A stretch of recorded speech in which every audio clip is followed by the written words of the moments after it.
that sounded rough. Well, don't that sound rough. God, I start speaking and immediately I cannot speak.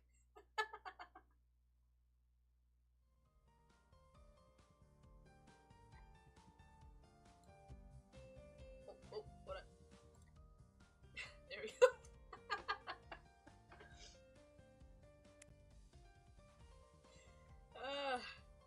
Hello. God, I wish, puppy. I wish. Oh. Do a squeaky voice frequency just to make it more interesting. I mean, that's a thought. Either way, my voice is gonna be fucked. Like, can I put this up just a little bit? Just like put that up a little bit.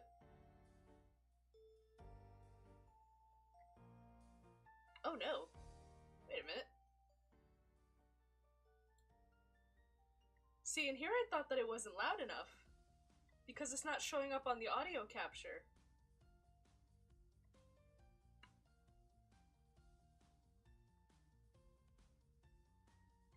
Should I, like... Is that better? I don't... Is that good?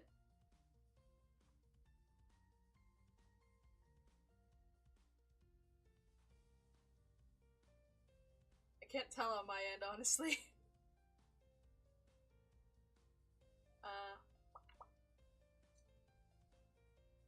I would hope that that's a good...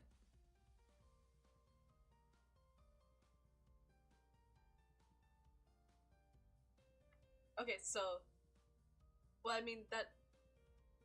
You having your YouTube on max volume wouldn't affect my thing, you know?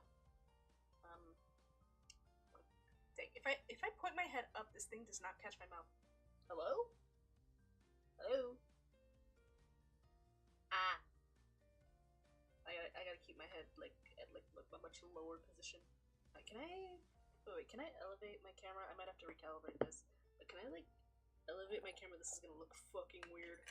Give me, like, 5 seconds. Okay, is that better?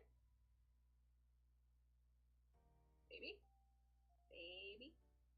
It's a little bit higher. Okay. You know, what am I gonna do? This is taller, this might be a little bit taller. Ah! Okay. Hello? Ooh, okay, that's better. That's better. Alright. I'm doing my best here. Okay, as you can see, I haven't played in like a long time. I haven't played in a long time. Life has been lifing. Boy, has life been lifing. Please, please, puppy, I'm begging.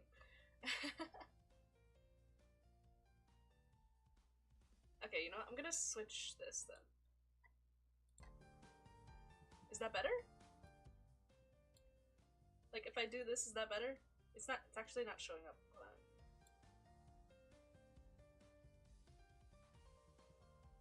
470 stick. Did I? Oh, yeah. Yeah. Is that good? Is that okay? I could also bring my mic closer to me.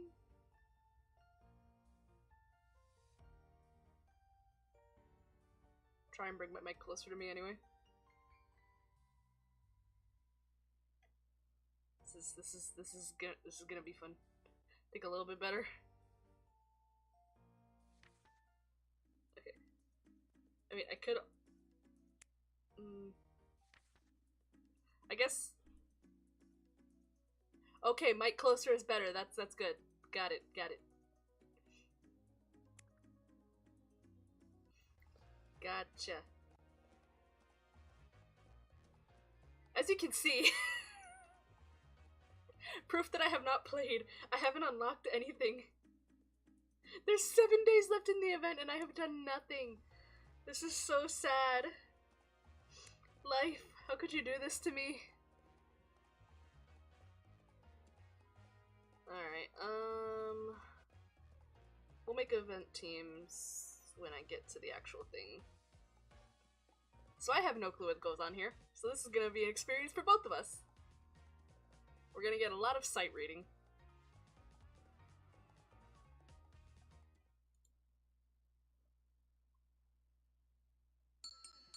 Ah! Alright, let me lower my headphone noise. Okay, I'm gonna set that down there. Alright.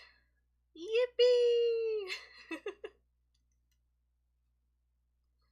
Welcome, sir. How may I be of service today? I have an appointment to pick up that pocket watch on display in the window. Might you be mistaken, sir? That particular pocket watch is for display purposes only. It's not for sale. Oh? Aiden, what are you doing, buddy? Really? But I immediately recognized the gemstone on its cover. A deep yet subtle luster that remains both day and night, just like the eye of an eagle. Understood, sir. Please follow me. God, this just reminded me. This just reminded me of something. I forget what. I remember what video it was now. I remember what video it was now because it was just absolutely ridiculous. I forgot. The children have forgotten the memes of old. We need to re-educate them. Somebody on Tumblr made a reference to lemon stealing whores. Somebody on Tumblr made a reference to lemon stealing whores. And a bunch of people were confused about it. And they ended up posting a link to the video for, you know, the intro, as one does. I hate my camera here. Hold on. This is somehow worse. Oh. How is that, like, somehow worse? Look at me. Look at me. What are you stuck on? No! I'm trying to, like, move my camera so it actually looks at me. Anyway. Somebody posted a link to the video. And I just decided to watch that stupid little opening for, you know, for old time's sake. And I went to the comments section, and I saw a bunch of people, and somebody said, "Man, if you came here because you wanted to make sure it wasn't a Rickroll either, I like your shoelaces." And literally the entire comment section was just full of, "Thanks, I stole them from the president." I'm glad the code word is still active. The code words are still active. That's great. At least they know those. At least they know those.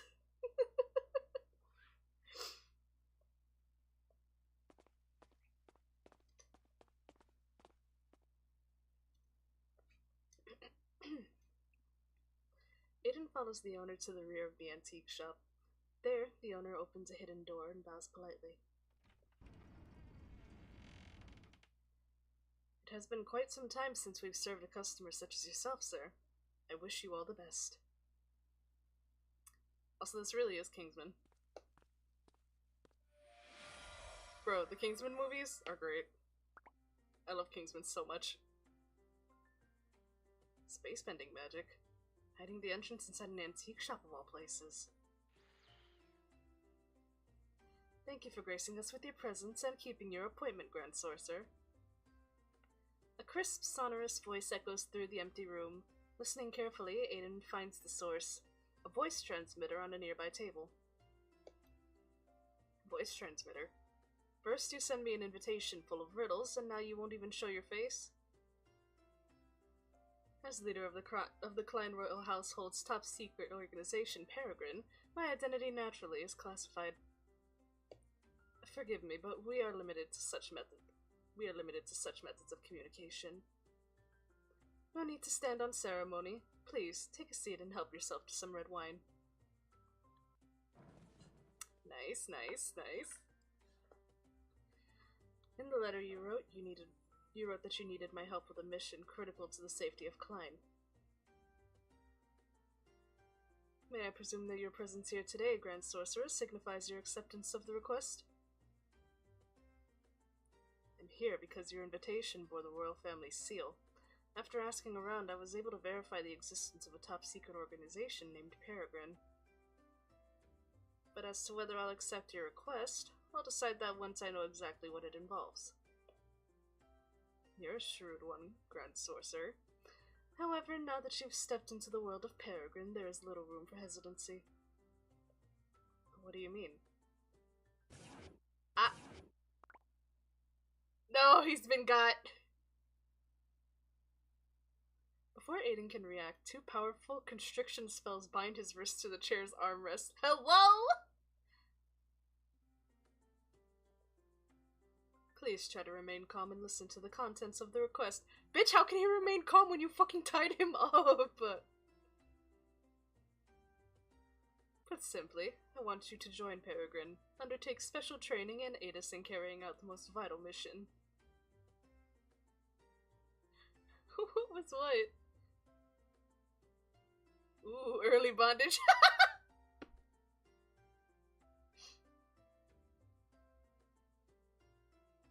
You want me to join Peregrine? A dozen or so days from now, the palace will host an internal banquet. During the banquet, we will be required to make contact with several members of the royal household and secure their fingerprints. Said fingerprints will be used to activate a special mechanism suspected to contain secret intelligence. The banquet's attendees will be limited to only the highest echelons. Miss the chance, and it will become exceedingly difficult to make contact with our targets. Given the secrecy of the operation and Peregrine itself, we must not allow the targets to catch on to our plans. As such, I would like to request that you undertake this task, Grand Sorcerer. You are the sole individual who may attend the banquet as an outsider. I must implore you to accept. First, you use magic to tie me up. Then you ask me to accept your request. Are you saying I have a choice in the matter? For the sake of peace and survival of Kleinster, I will do all I can to ensure this mission proceeds as smoothly as possible. However, I have no intention of forcing you to accept. But Peregrine's existence and the details of the mission are top secret. If you decline, you must forgive me for employing certain methods to make sure you forget all that was said here today. Perhaps not just today. Oh, hold up. I didn't say no yet. So, you're willing to consider? How favorable. I'd expected you might have some reservations, so I made a few arrangements in hopes of swaying you to our cause. Bro. Oh shit! The boys are here! They're here immediately. Amazing. To ensure your safety throughout your training, as well as during the missions itself, I have enlisted the service of 2 experts to act as special instructors. Special instructors.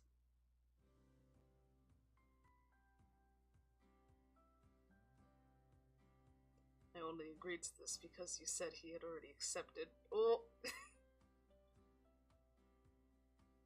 Quincy? Quincy. In fancy formal attire. How the heck did this guy convince him to join?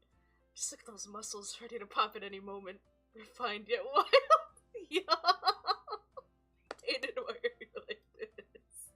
I will admit though, man.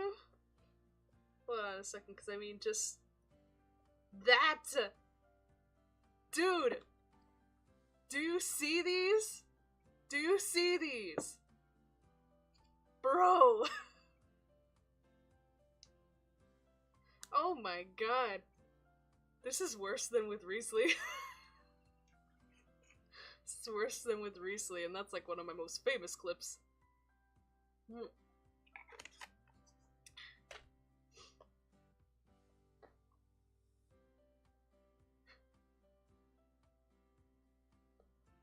I am duty-bound to protect the peace and safety of Klein. Edmund! Oh, that outfit suits him to a T. The graceful tailored lines accentuate his amazing physique and the cool, sharp aura he's giving off. Also, like, bitch. And the hips? Dude! I love that. I appreciate that. Huh? We've got somebody new here. Hello. Where are you from? Interesting question. Oh no, game don't break on me. That's an interesting question. I mean, where am I from in terms of what? Technically, I'm from outer space, so...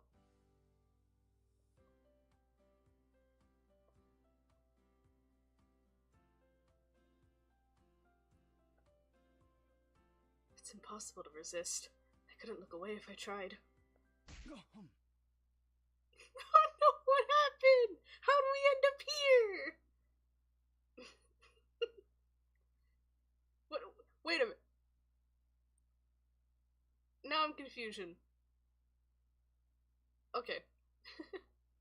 I guess that was like a flashback and we're in the present now.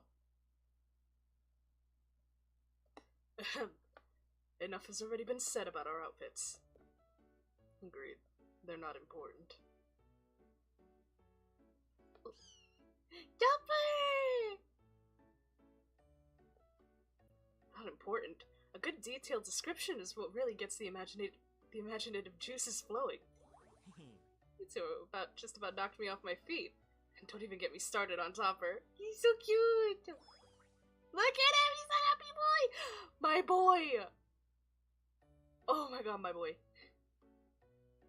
Master, what happened next? I really want to know. Amazing! I want to play with Darling too, just like Quinn and Little Ed.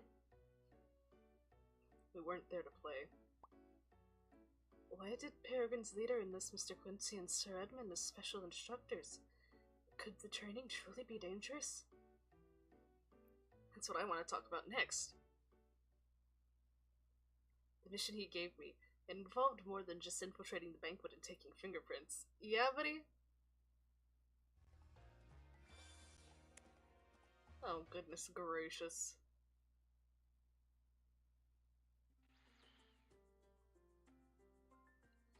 Over the next few days, with the help of you two special instructors, you will undergo special training to carry out missions alongside 4 Peregrine trainees. Additionally, I have a second covert mission I'd like you to undertake. Covert mission? Our intelligence indicates that one of the trainees may be a mole. I want to use this chance to expose this particular individual. Blech. You wish to use the Grand Sorcerer to find a mole? You mean you want to use him as bait? I prefer the term 2 birds with 1 stone, bitch! Of course, we can't allow the Grand Sorcerer to be exposed to any danger. That is precisely why I must ask you 2 special instructors to accompany him at all times. I just realized that Quincy has his hand on a headpiece. That is so interesting. Attending a major event as an outsider really would be the perfect time for a mole to strike. Train at Peregrine and find the mole, Grand Sorcerer. This is the task I wish to ask of you. Just a moment. From what I know, Peregrine's selection process is even harsher than that of the Knights. If one is able to reach the title of trainee, surely one has unshakable loyalty to the kingdom. Indeed, that only compounds my regret. We will meet here again in 3 days for formal introductions. This conversation, aside from in our minds, never happened. Until next time. Huh? Wait up! I still have questions. Hello? Moon? Whoa. Transmitter flambe. He sure is unusual. So, how did you guys end up here? And what made you agree to become special instructors? I came at the captain's orders, with no knowledge of what would be required of me. The leader informed me of his need for your assistance with Peregrine's mission. Where the safety of the kingdom is concerned, I can do naught but my utmost to assist. And what about you, Quincy? Did you get tricked here like me? Pretty much. I worked with them during my time as a mercenary. I know how they like to do business. If you refuse, they'll find other ways to make you come around.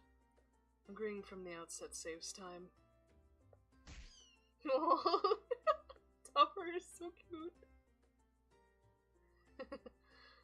Looks like I've somehow dragged you two into another rogue adventure.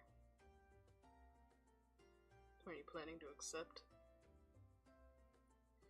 Yeah, if the leader is willing to go to this much trouble, the situation must be critical. I can't just sit around and do nothing when I know I'm needed. But what kind of organization is Peregrine? Even after Aster's explanation, Edmund, I'm not really sure. Peregrine takes orders directly from the royal household. They are charged with processing covert intelligence and undertaking crisis management for the sake of national security. Cutie Topper, he's so cute! However, until now, I have had no contact with them. They're serious, but they are also reckless. Serious, but reckless? What Quincy means is that due to the secretive and urgent nature of their missions, Peregrine is given greater leeway in their methods compared to other organizations. Leeway, huh?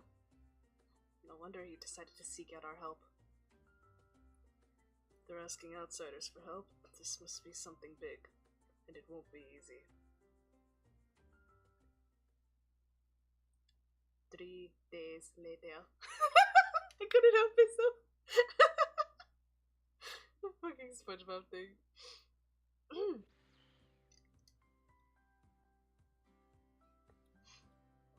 As I have previously explained, the Grand Sorcerer will join Peregrine and utilize his unique status to secure and the required fingerprints at the banquet. My brain stopped working. No.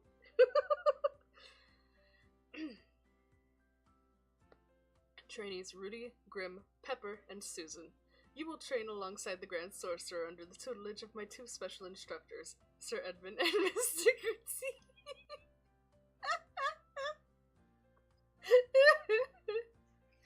The dumbest thing I've ever done.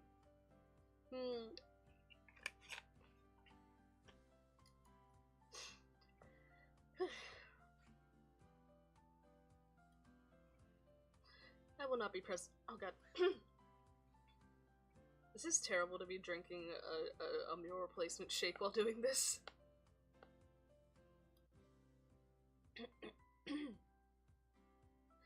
I will not be present for the training. The schedule and practice missions will be decided at the discretion of your instructors. Please consider their orders as my own. That is all. This conversation, aside from in our minds, never happened. Until next time. Dude, stop! Cut it out! Another extra crispy transmitter. You'll be fine, maybe? No! Ooh, Aiden! Hold on. Ooh! Wait, look at him. Oh, he's so cute. The canteen on the side, amazing. Oh, he looks so good. I love him like this. He's so pretty. He needs to wear things like this more often.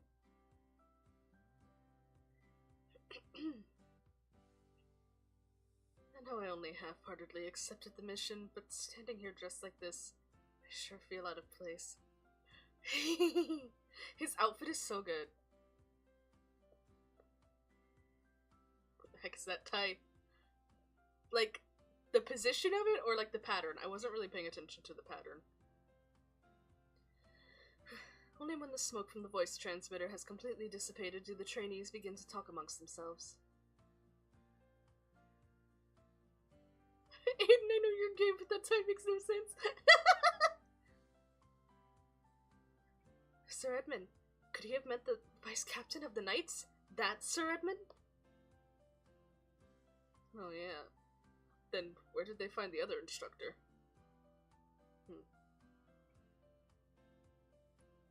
The leader isn't going to be anywhere around for the training. It's been ages since he gave us any direct orders. Why are the girls? Why are the girls? The girls? Hold on. Wait. Hold on a second. I need a minute. I need a minute. Hold on. Why? Why are the girls? Oh my god. They are! They are! Nukani devs, I'm begging! Nukani devs, I am begging. Where's my hands? Where's my hands? Hands? Hands. Together. Nukani devs, I am begging you, please. Make a Yuri game, please, for the love of God. Look, you've got some hot girls right here. You've got some really, really attractive girls right here. They're so... I love me a handsome woman, man. I love me a handsome woman. They are... Oh, they are gorgeous. They're beautiful. Nukani devs, I'm begging. You have to make a Yuri game, please. Please, I'm begging on my knees. God. Whew. Tangent, but I'm still doing the dirt event boss. That would be so funny if he was. Coco needs a girlfriend! You are so right! Coco needs a girlfriend! Oh my god, I should go back and read that event. I should read that event on stream. That's such a good event. Coco's such a good girl. Coco is so great. I love Coco. I miss Coco! I miss Coco, guys. I miss Coco. She's great. One of the best NPCs.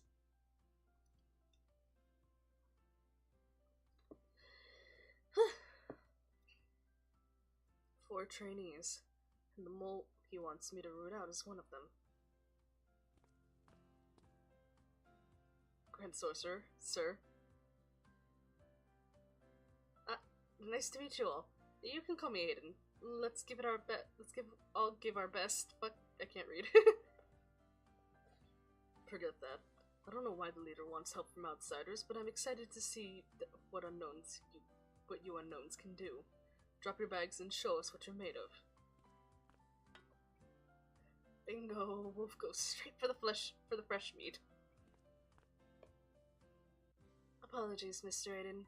Rudy's just a little on edge. He's been waiting for a chance to take part in the top secret mission. Fair enough. Huh? Hello? What, sir? Sir? Come on, let's go. It's time for class. Hey, sir? What are you doing? The way he just grabbed Aiden. Sir?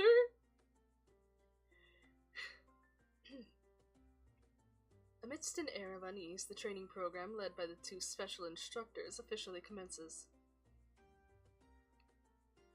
I need some water. Hold on, I need a drink of water.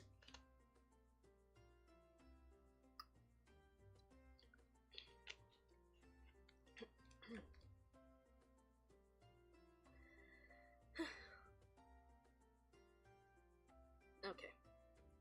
Today's special instruction will focus on strengthening your abilities to infiltrate and blend in with your surroundings.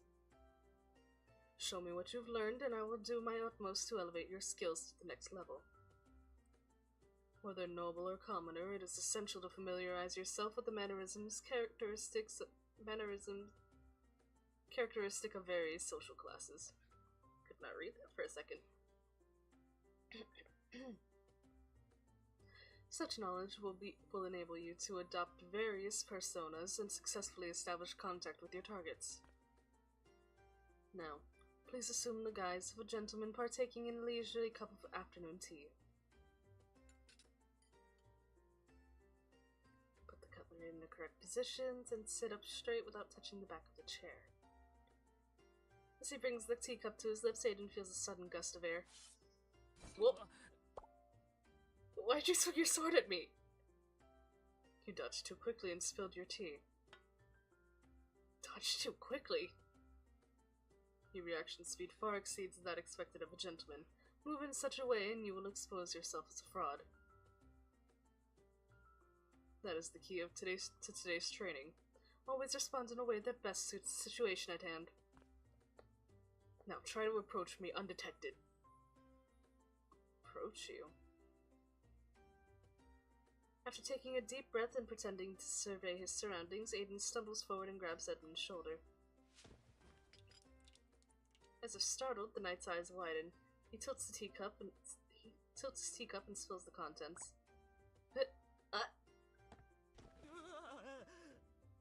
Instinctively, Aiden shuffles to the side to avoid hot liquid and trips over Edmund's foot. Feigning a stumble is the most rudimentary of methods, yet it is easily discerned. Moreover, it does not accord with the conduct expected of a gentleman. A more effective approach entails the use of objects upon one's person or in the surrounding vicinity to forge an opportunity to approach the target. As he speaks, the vice captain reaches out a hand and pulls the grand sorcerer to his feet.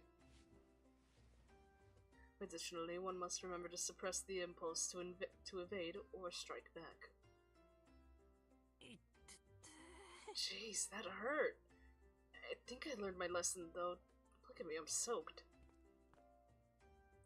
Here's my handkerchief. Thanks. Hold on. Is he actually a nice guy? Do not be fooled! Do not be fooled, Aiden! I don't trust it! You don't have a handkerchief, do you? Civilians.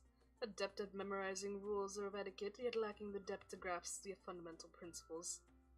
No matter how expert the disguise, in the end, it's a little more than a farce. I can't deny it. Instructor Edmund, with all due respect, today's training is nothing new to us. Since you are well acquainted with the established decorum of the noble classes, let us transition to an alternative setting. A tavern frequented by commoners from whom one wishes to garner intelligence. Rudy, you will assume the guise of a baker who, having finished his labors for the day, hopes to partake in a drink or two. Your objective is to obtain intelligence on a flower supplier from the tavern's barkeep, Aiden. Interesting?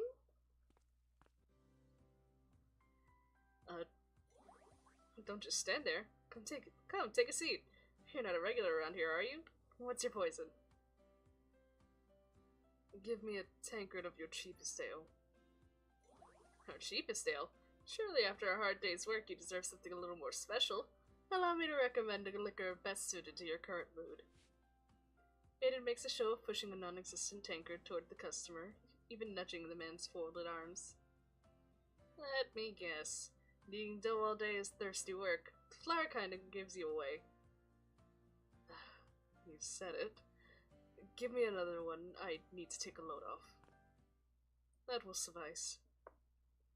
Rudy exhibited a few errors in his conduct. Can anyone tell me what they were? The way he folded his arms in front of his chest made him seem kind of guarded and difficult to approach. Correct. He shouldn't have asked for the cheapest ale. Those who frequent taverns would be familiar with the names of different liquors. Acting in a way that might raise some alarms and make it harder for him to strike up conversation. Very good. Anything else? He looked a little too tired. Not quite. Rudy paid too much heed to maintaining a natural conversation and overlooked the opportunity to broach the topic of his assignment. Right.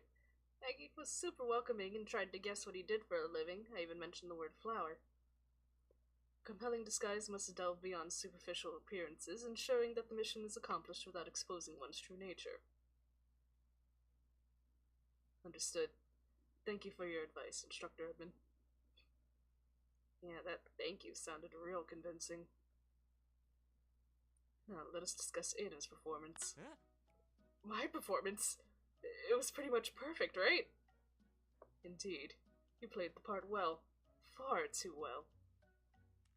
The deliberate emphasis on the key intel and frenetic demeanor, the ostentatious gestures, the flamboyant expressions, and meaningless physical contact. Bro! Leave him alone! Leave him alone! He's doing his best! It all conspires to reveal the existence of a hidden agenda. It wasn't that bad, right? It was worse than bad. These fatal flaws that you so unwittingly displayed to the world. I shall correct each and every last one. Jeez.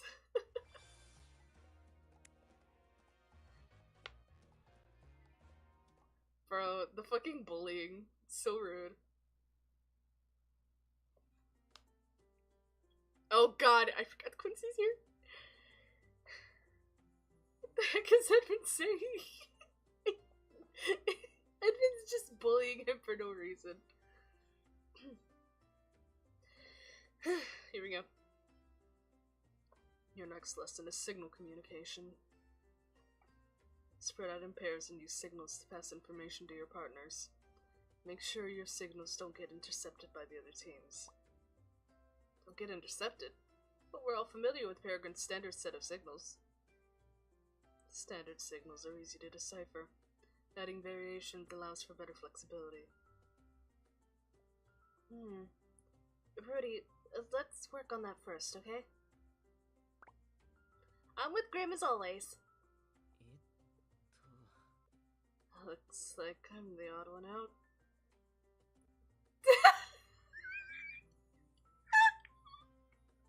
That's perfect! That's perfect! Oh no! Topper will be your partner, little devil. Oh god, baby! Oh, you're so cute! This is Peregrine's signal manual. Memorize the hand movements and then try a few simple signals. Yes, sir!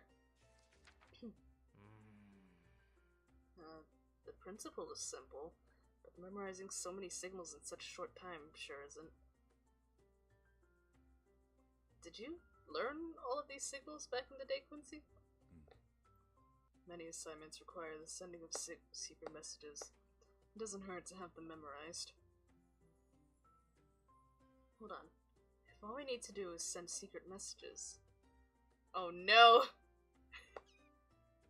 Oh no!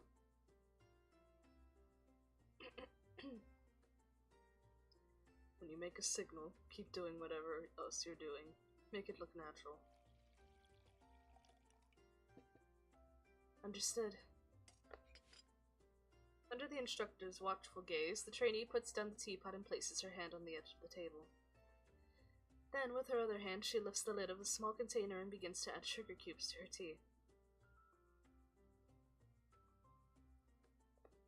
Message received. Intercepted! I definitely intercepted that message. Go ahead. Go 6 paces east and then start a fire. Watch out for the men, black to your right. Covert communication succeeded. Interception failed. Huh? But Susan definitely did this with her left hand. Her left hand signal was a dummy.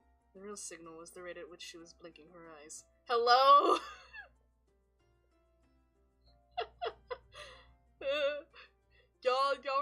Y'all remember when everybody was fucking analyzing Mesmerizer? This is what it feels like. Everybody's like, look, the hand signals, the way she's blinking her eyes. This is a sign for help. And I mean, they were right, but at the same time, that's what it reminds me of. Like, ah yes, she's actually blinking SOS with her eyes.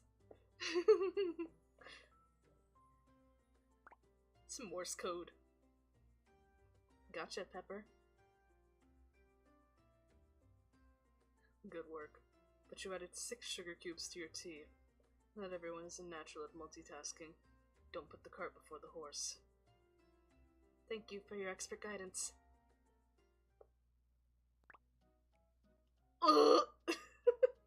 So, Morse code? Yeah! I'm not doing that. I can't do that. I'm not doing that. Forgive me, I'm not doing that. I will perish. Oh no! Next team. He's just looking at them like, what the fuck are they doing?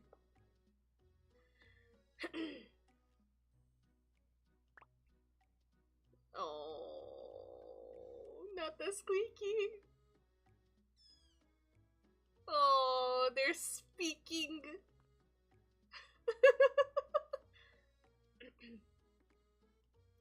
What are you doing? I'm trying to create a set of signals unique to Topper and me, which, with how deeply we've come to understand each other over the years, there's no way anyone could decipher. Have you forgotten the location of your mission? Do you plan on making such ridiculous noises in the middle of a royal banquet? You got this! You got this! You can survive! I believe in you! Oh no! Don't worry, he's not talking about you. Please take this training seriously. Peregrine doesn't have room for amateurs. Yet again, I can't deny it. Sound signals are very tough to crack, but require a lot of practice and a high degree of concentration. Let's start by memorizing the common hand signals. Alright, I guess I let myself get a little too whimsical. Huh? The Forest Guardian's hulking chest leans closer, blocking Aiden's view. As he feels the familiar warmth at the top of his head. He cannot resist giving this boy head pats! God.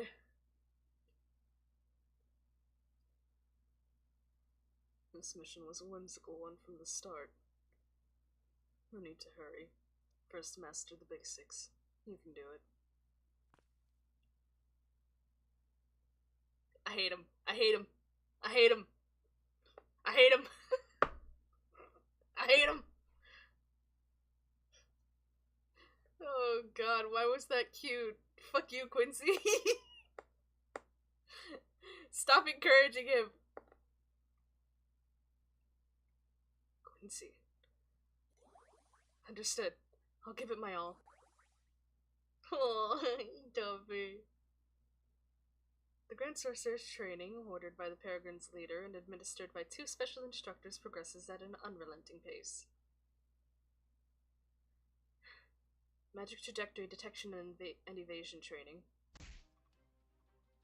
Keep your hands and feet on the ground. Lower your hips and crawl forward.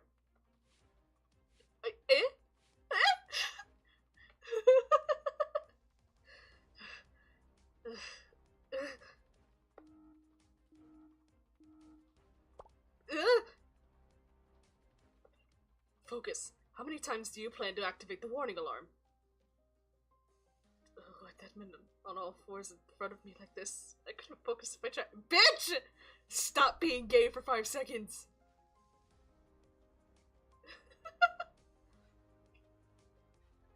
Timed bottle explosive removal training. Find the opening in the bottle, destroy the mechanism, and done. Failed.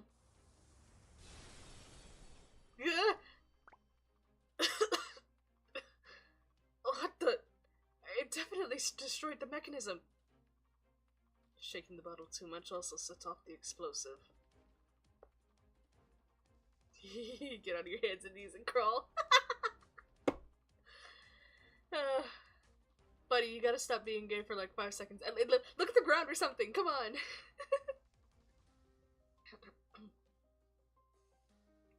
Negotiation and debate training. Carriage traveling along the road is A collision course with 5 mischievous... Is this the fucking trolley puzzle? However, if the carriage swerves into the alleyway, it will collide with one friendly old lady, which route the carriage take. Is this the fucking trolley puzzle? The hell kind of question is that?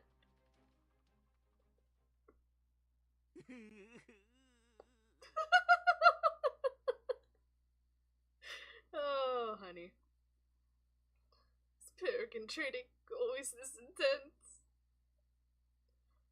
Beyond the Grand Sorcerer's capabilities, eh? If you want to back out, now's the time. You were mistaken in accepting this mission, but that can be easily rectified.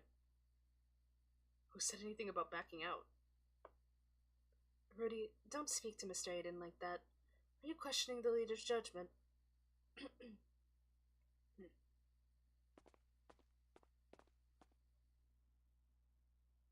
Rudy seems like he's got a thing against outsiders, but his pride makes him surprisingly blunt. Pepper and Grim, they're both friendly and easygoing. Susan excels in every training session. She's the most earnest of the trainees. Her intelligence indicates that one of the trainees may be a mole. I have to somehow find a mole from these 4. Mr. Aiden. Susan, what's up? I came to apologize. I hope Rudy's behavior didn't offend you. Luckily, I was able to get him to calm down. Thank you. To be honest, I can understand where he's coming from. You two are pretty tight, right? But you seem to have very different ways of thinking. Rudy might not be convinced, but I trust in our leader. I will do all I can to assist you in fulfilling your mission. What I dislike is the pressure and burden that comes with Peregrine reporting directly to the royal family. It's nothing. I'd better be going. Make sure to get plenty of rest. Susan. She had a grave look on her face just now. Interesting.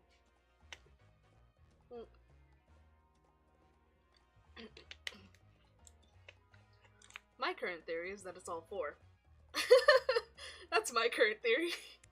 It's all 4 of them. Not one of them is innocent.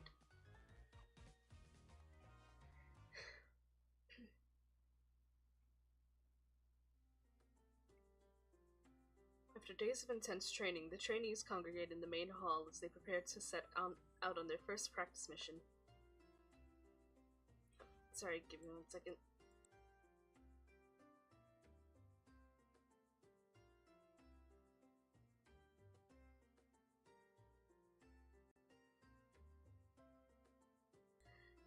I just sneezed there for a second.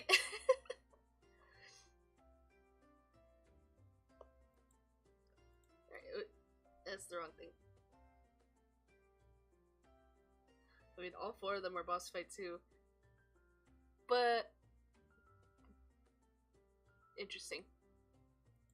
Interesting. I was gonna say, I feel like that's not really much to go on. I feel like that happens often. God, I got distracted for a second staring at Edmund's chest. Fuck.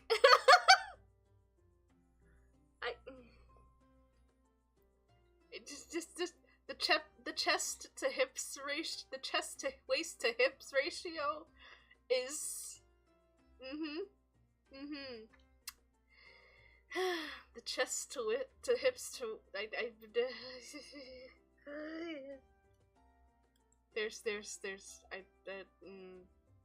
you know what, Aiden, I would like to apologize for earlier.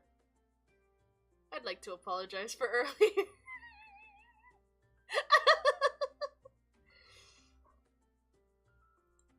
He's pretty. Okay, he's pretty. He borrowed one of Wally's bras. He borrowed one of Ollie's bras. He's wearing a push-up bra. He's wearing a push-up bra, yay. Ollie would. Olivine would wear a push-up bra. He would. Just being a little extra saucy. Just like ever so slightly, oh no, I hope nobody notices.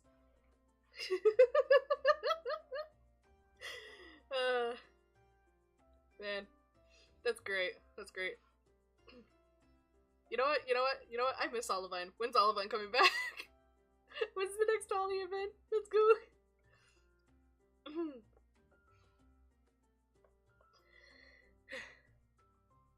Peregrine's leader has decided upon this mission, and Instructor Quincy and I will lead you in its execution.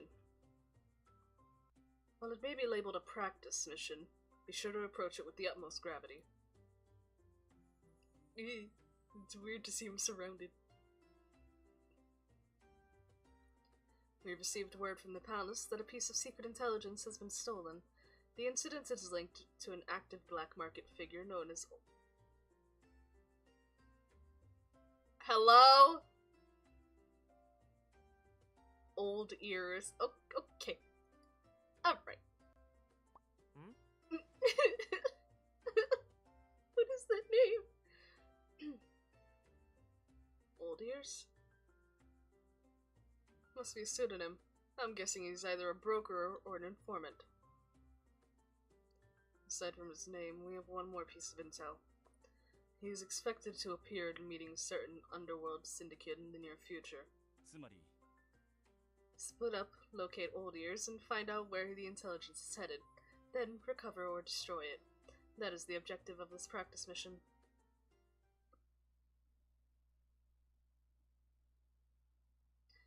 Quincy took Pepper, Grim, and Rudy to investigate the small-time gangs along the canal. With Edmund's guidance, Susan and I will be starting our search in the Black Market Tavern. Hi, hi! Goodness, long time no see!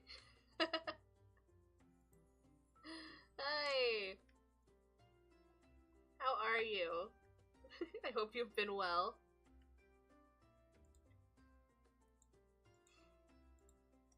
God, it really has been a long time.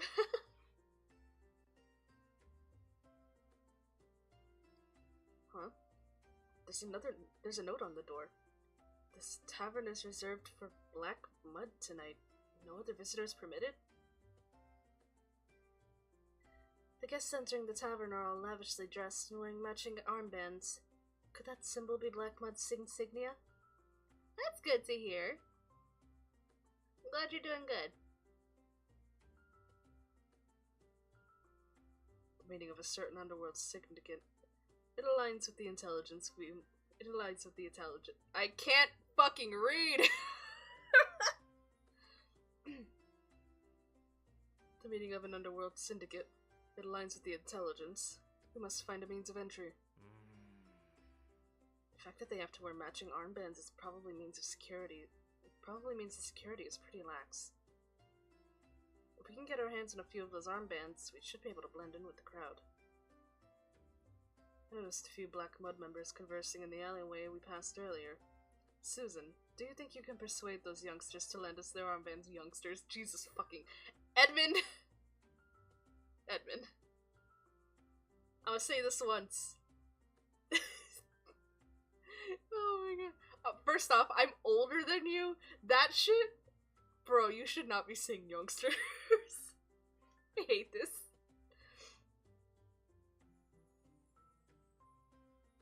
Leave it to me. Edmund, there's no way they'll actually lend us their armbands, right? Hearing his companion's words, the instructor smiles. That all depends on what methods she employs. Done! Huh? They really lent you their armbands? They were all kids, new members. I told them the Knights were planning a raid on the black market tonight, and they couldn't get out of there fast enough. A couple removed their armbands as they left, so I helped myself. Whoa. Genius! It was all thanks to your guidance, Instructor Edmund, but I only managed to secure 2 armbands. 2 will suffice. Excellent work. Oh, the glasses go on! Edmund! Hold on! You look so pretty like that, honey! Wait, he actually looks so good! Amazing! Taking charge of the armbands, the knight stands straight and dons a pair of sunglasses, gently pressing them to his face with the tip of his index finger. Is it because of the shades? Or maybe the entire ensemble? He looks totally different to his usual dignified self. Dead ass! Aiden! Yes! Yo, he looks so good. He looks so good. I'm not an Eddie guy, but like, he looks so good. Oh, look at him! Look at him! Oh, this is Oh, he's so good. It's great. It's good. It's peak. Amazing. Aiden and I will enter the tavern and investigate. Susan, you remain on standby outside. If anything happens, contact us immediately. Clark Kent effect, except reverse? I don't...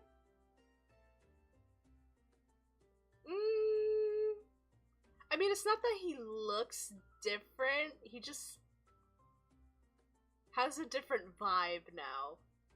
It changes the outfit completely. Not him per se, but it just changes the outfit up completely. The aesthetic has changed.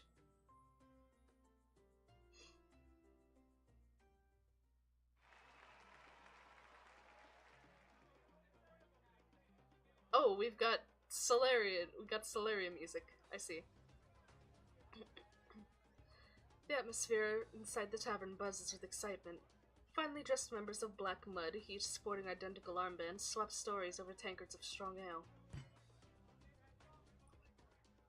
Since we're all here, let's drink one to the old man's birthday. I second that. Happy birthday, boss.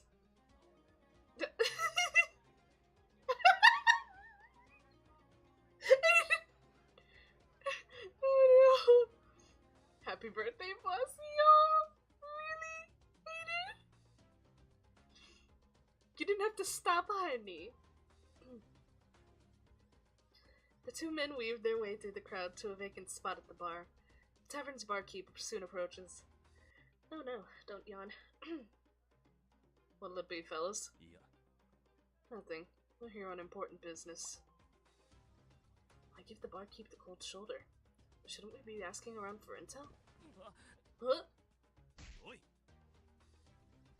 Just what'll it take to get you on board? For an information dealer like you, old ears. What? Finding that bastard who cheated me out of my money should be easy. It's just a mix of rando NPCs, it really is.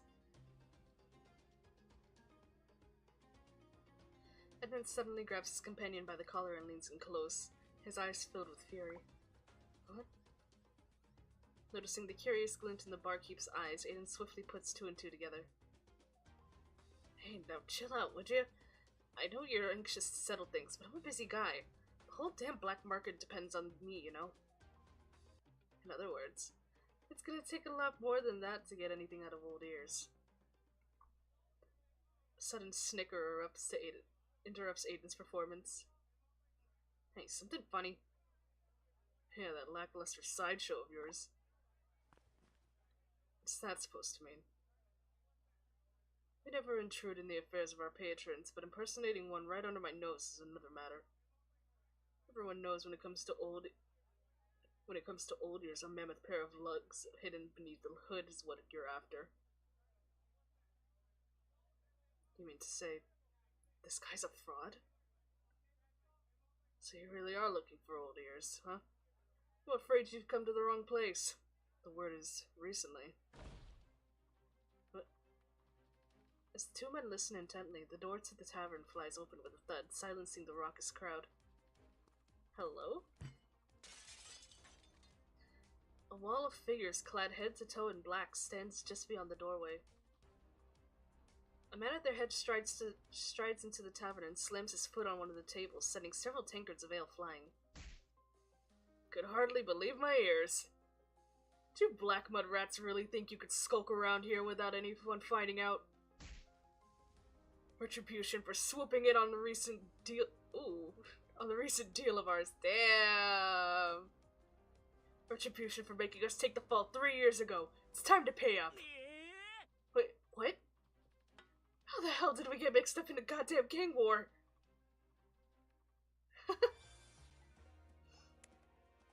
Well.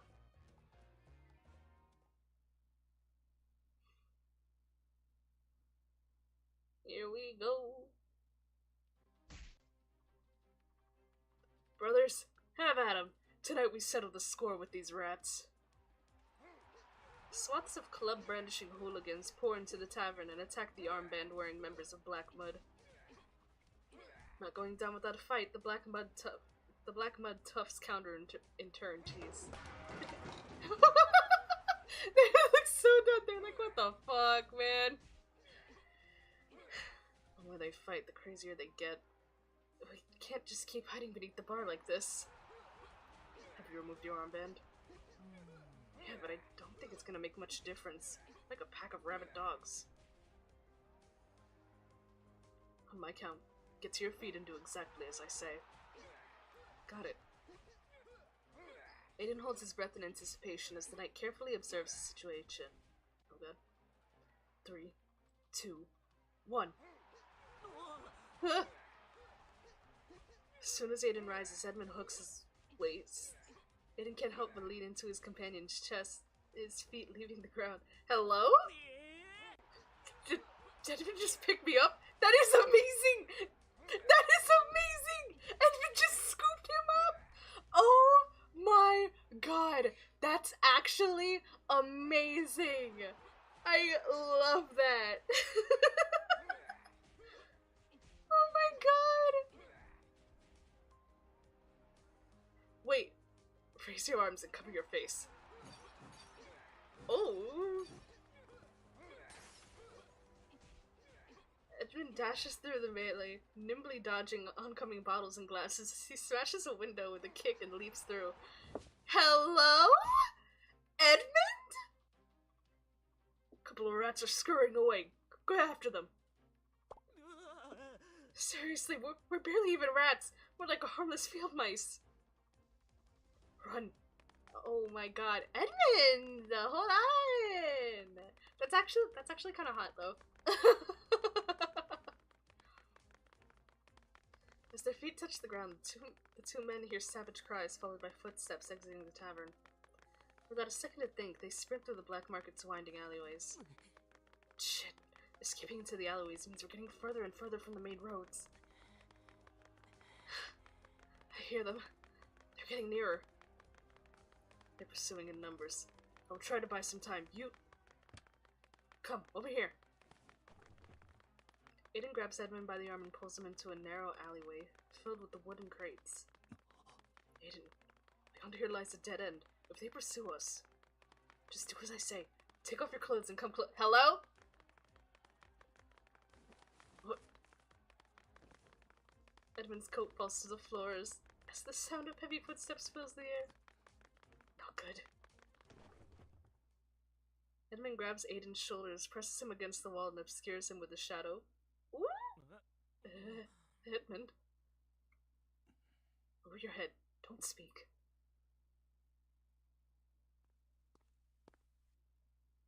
Arriving in force, the club-wheeling hooligans peer into the dark, narrow alleyway. You two there. Show your faces. Any black mud rats pass by here? Cabedon! Yo! Cabedon! Cabedon! I love it. Edmund tightens his hold on Aiden's waist. Snuggled tightly together, neither can look the other in the eye. The knight stiffens and lets out a long sigh, his calm, clear voice tinged with a playful impatience. Can't you see I'm trying to get busy here? Get a clue. We're engaged in amorous congress, and you want to talk about mud. Chug along, will you? Don't ruin our moment. Woohoo! Boy, did you find him? Nah, this way's a dead end. Nothing but two horny dipshits. Wow! Woohoo! Ah! Edmund! Edmund? The coast is clear. Shouldn't we get moving? Susan's waiting for us. Oh no, he's embarrassed! He's embarrassed! Please to back up a little. You were pretty awesome just now, you know? Edmund can fluster Aiden. Character development dead ass. I forgot we were in a flashback. Oh my god, I forgot we were in a flashback. But oh my god! Edmund! Edmund! Oh, that. Was that Steve?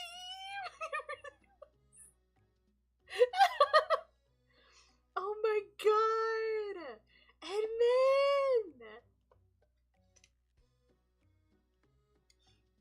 I couldn't tell if that was my cat or my neighbors like pounding on the ceiling. Oh my god, Edmund. Can you two behave? Thank you. Sorry, Cherry just swatted at Jade for no reason. But oh my god! Edmund!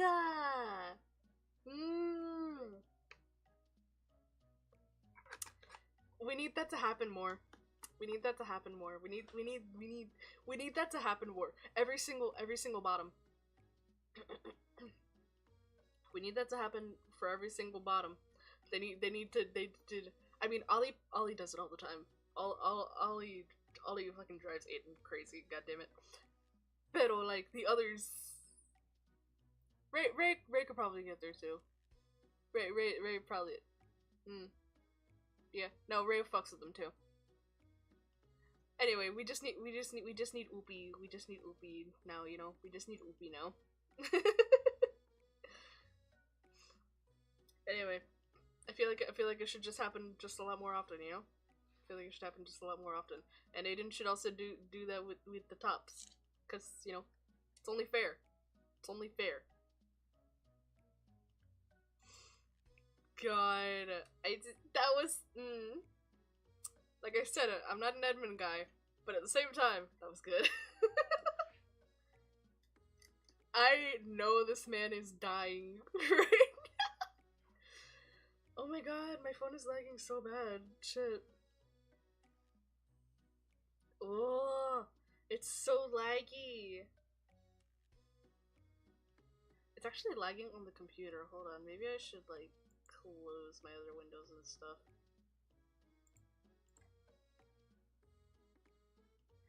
Yeah, it's like really laggy on my PC. I don't know why.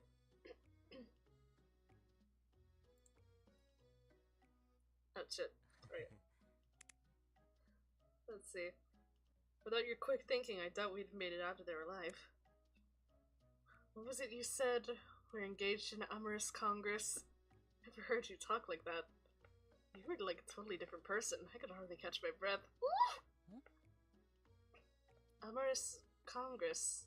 What does that mean? I know. There's an explanation in 300 of Klein's most romantic love poems. When people are engaged in amorous congress, they... That will suffice. Such things are of no importance.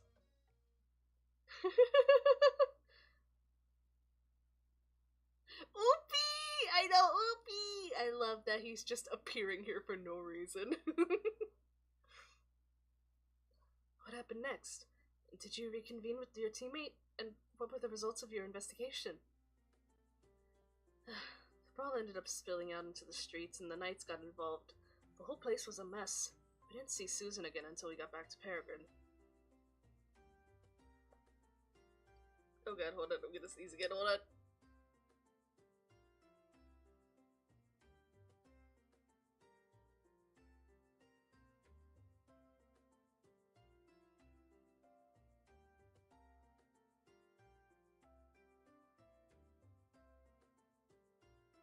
Oh my god. Okay.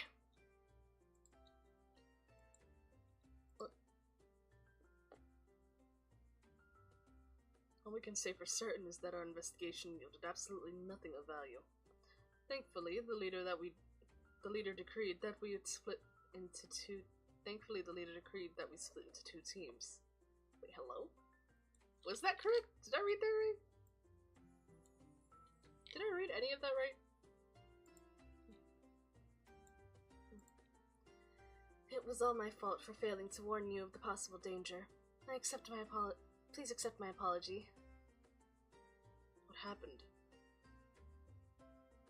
The two young men whose armbands I borrowed came back.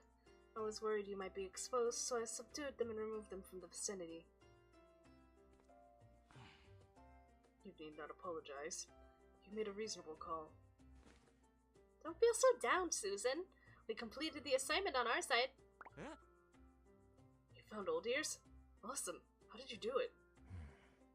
Troublesome stuff happened. Rudy got into a spat with a local hoodlum and nearly blew our cover. Good thing Instructor Quincy was on hand to smooth things over. Long story short, the gang took us back to their hideout so we could talk some more. And would you know it? Old Ears just happened to be there. In other words, a total fluke. In any case, we got the information we needed from the target. Instructor Quincy, I will report back to the leader on our execution and outcome, the mission. Good work, everyone. Go and get some rest.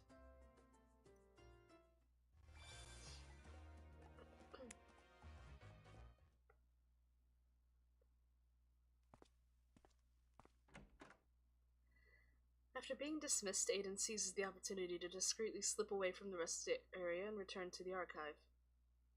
He opens the door and immediately hears voices speaking in hushed tones. On your side, too. Something happened that shouldn't have. Eh? Two. What do you mean, Quincy? Aiden, take a seat. We're discussing the missteps made by the trainees during tonight's mission.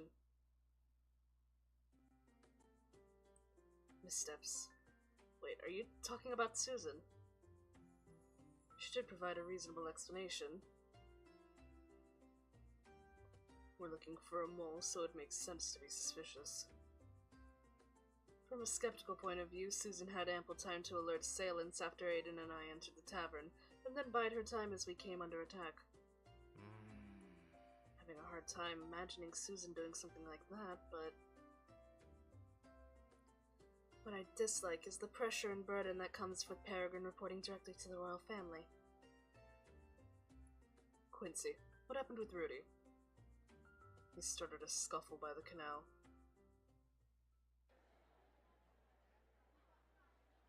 Fancy a puff of our homemade tobacco?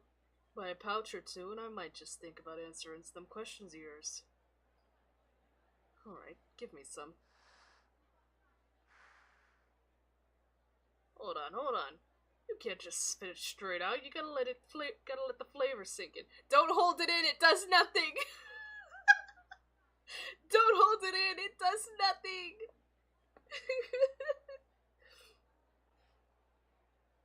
I paid you. All you need to do is answer my questions. Well, la-dee-da, look at Mr. Big Shot, eh? Must be another pampered son of a noble out pretending he's all grown up. What did you say? Hit a nerve, did I? Bring it on. Or maybe you're hiding something even juicier. Shut it. The likes of you could never understand the identity and responsibilities I bear. Enough. So that's what happened. Sure sounds like something he'd do. Rudy holds a lofty opinion of himself and seems to lack the wherewithal to set aside his pride to operate incognito. So there's reasonable explanation for why Rudy caused a ruckus, right?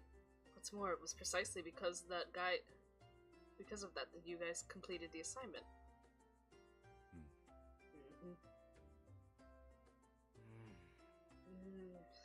Feels like it's still too soon to pin down the identity of the mole. Instead of picking apart our teammates, we should try and create an opening. As the leader said, with me as bait, the mole is bound to reveal themselves sooner or later. There's no better opening than a practice mission. The golden-haired instructor's gaze falls on the Grand Sorcerer's face for a moment before shifting to meet his fellow instructor's piercing eyes. When will the next practice mission be announced? Tomorrow morning. I suspect the leader will designate Aiden as a participant.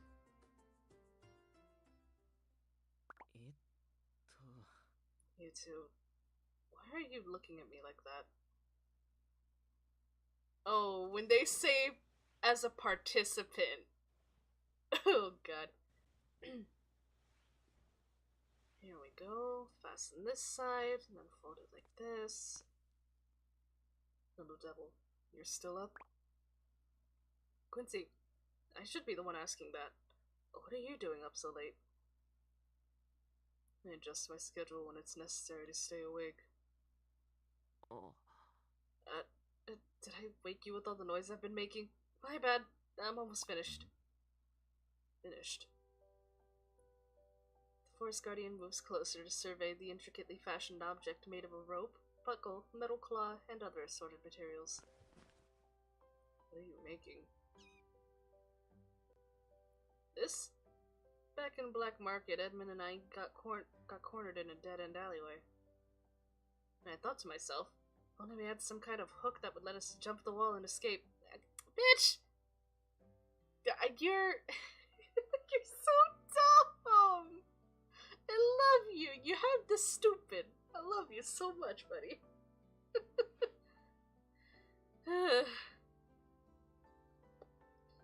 Just so happens, this place has tons of useful materials. It's simple design, but I reckon it'd be strong enough to do the job. He made a grappling hook. Look, if I fold it up like this, I can hide it inside of my belt. Then, when the time strikes, bam! Miraculous escape. It's decided. I'm naming it the Karmic Chain of Shattered Moons and Falling Stars. He's so funny. He has the stupid. No.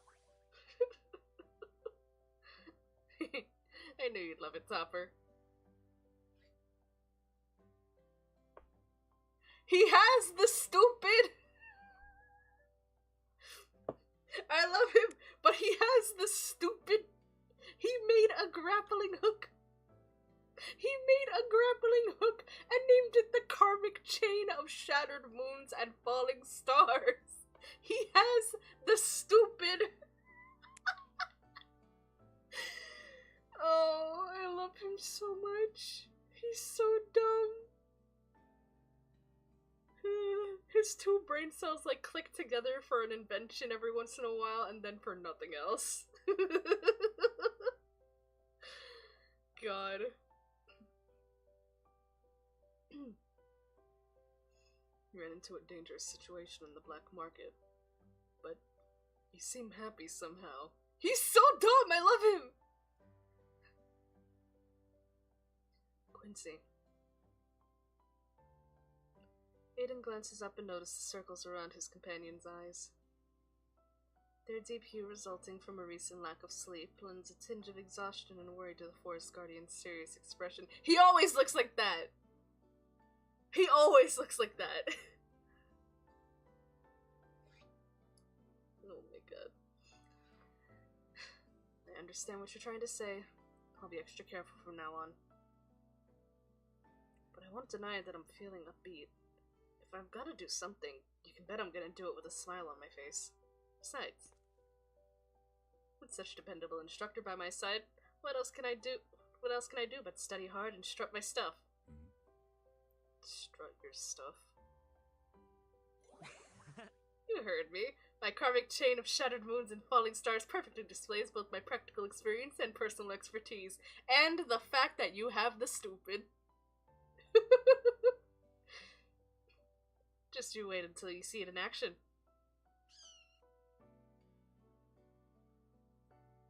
Don't follow his example. Oh, that smile! Ugh! I hate you.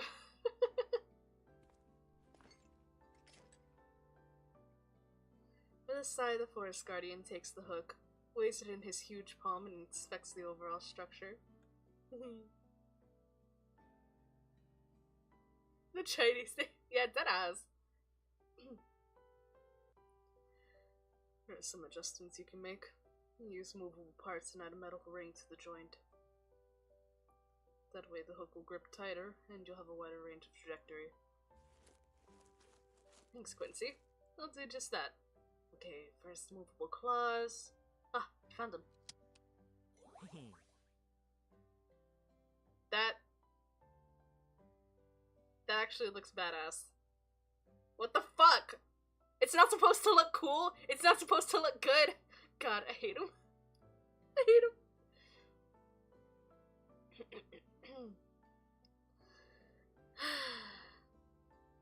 Also, I was like trying to remember. I was like, this looks like something from JoJo. It looks like the arrowhead from JoJo. God, what was the name of the... There's no way it's a JoJo reference, right? That is the grappling hook. That is the grappling hook. There's no way that that's a JoJo reference. How did he weld gold that quickly? He found, like, bits and pieces around, so that was just, like, already sitting around there. Oh my god. Hold on, wait. What is it? Let's see. Need to check with G-Sun for a second. Let's see.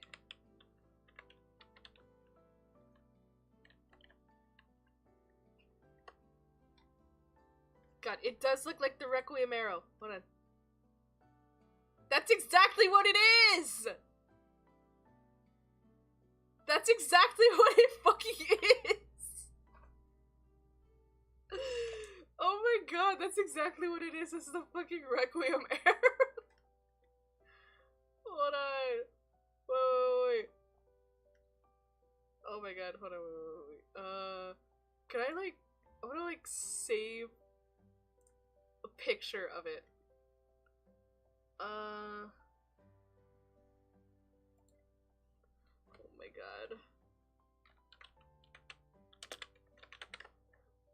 This is gonna be a little wild. I'm probably gonna fuck up my stream by doing this. Where did that save to? Honestly, where the fuck did that save to? Hold on. Wait, this is actually so important now. This is actually so important. Hold on. Oh my god, where image. Oh my god, where did that save to? Where did that save to? Where's my recents? What about downloads? Oh my god. Yep, there we go. I don't even... Oh my god, hold on. Dude, I didn't even realize that there's like a watermark on that, but you see it? You see it?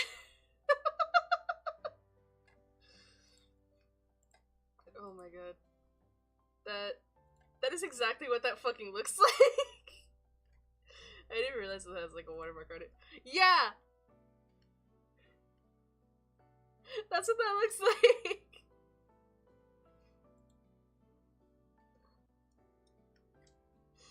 Oh my god. Yeah, it looks like the fucking arrow from JoJo's Bizarre Adventure.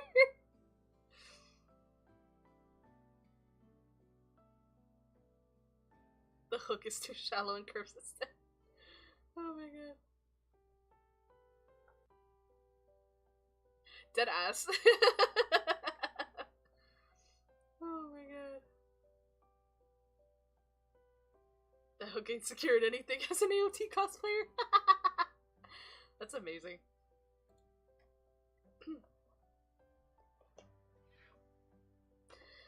Alright. Done. Do you mind using your keenly honed senses to give it a once-over? It looks good. What did you say before? When the time strikes, miraculous escape. Exactly. Now it's Quincy certified. I'm totally confident it's gonna work. Hello? What are you doing? The corner of the Forest Guardian's mouth rise. Oh god. The corners of the Forest Guardian's mouth rise ever so slightly. He carefully folds away the hook and leans closer to his companion. Quincy. He puts a warm hand on Aiden's waist, deftly loosens his belt and attaches the— Oh!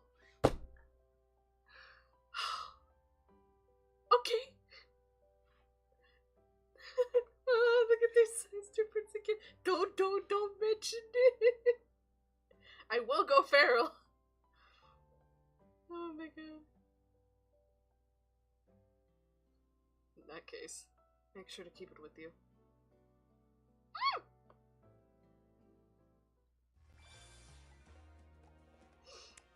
Oh, Quincy, you can't be doing that.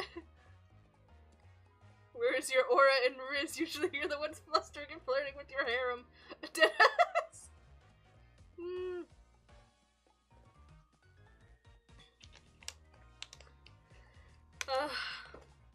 Aiden is Rizless this event. The only Riz he has is the ADHD. That's what that is. The only Riz that he has is the ADHD. Alright, it's time to fight. Hold on. Alright.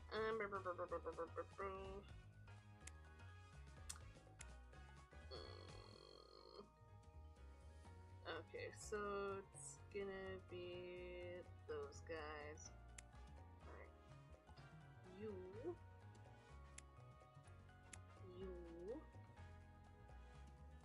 Alright. It is a little boring. It is a little boring. It's a lot of training and everything. There's not really much, like, substance to the event, I guess. Yeah, we're just gonna put Morve on there, because why not? Alright. This team is ass. But, that's all we got.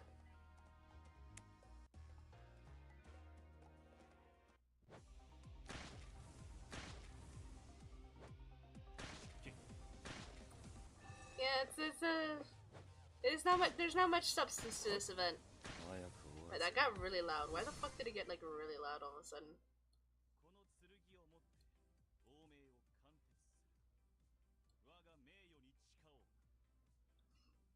Alright.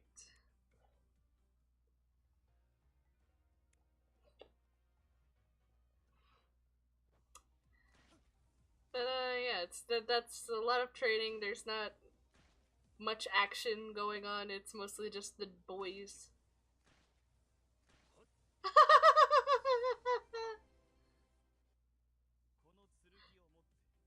I mean, it might be good to take a break. It might be good to take a break from boss fight 3, you know?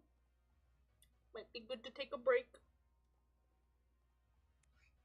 Just, you know, start up Noctilucent, you know, play around there a little bit.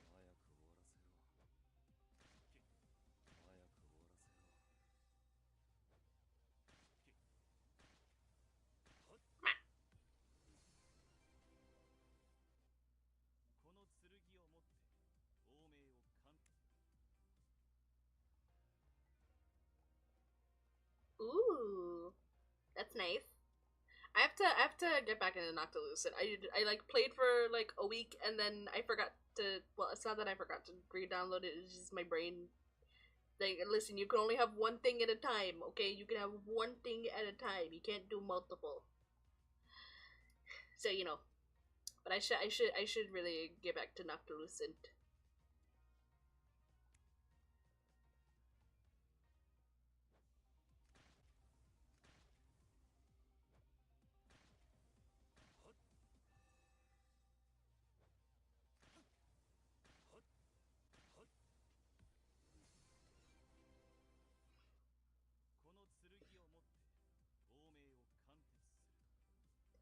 Yeah.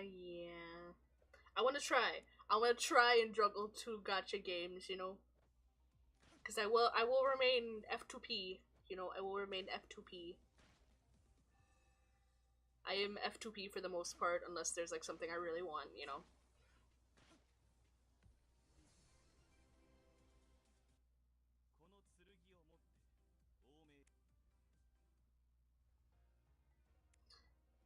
God. I need to remain, I need to stay on the grind if I want to remain F2P. Honestly, it's been so long since I picked up the game. It's been like 2 or 3 weeks. When was the last time that the other event? When was the last time I streamed? Honestly, the last time that I streamed was the last time that I touched the game until now, because life and things. Oh.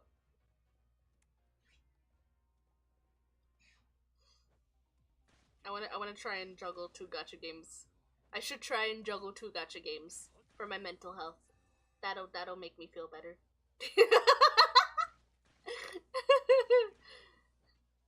Oh, wait, hold on, wait. Oji-san! Oji-san! Ooh.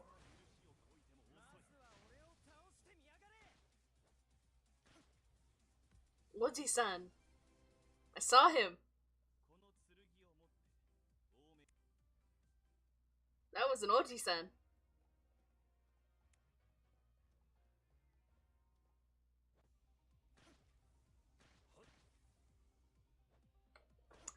God, man, why are the girls... The girls, man. Also, Oji-san. Ooh! Wait! He...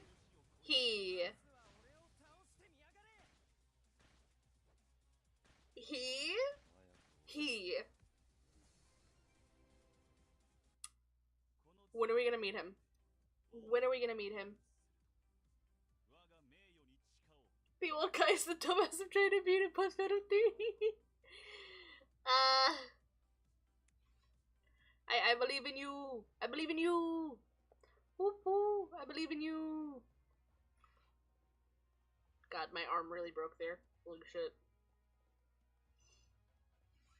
Anyway, you got this!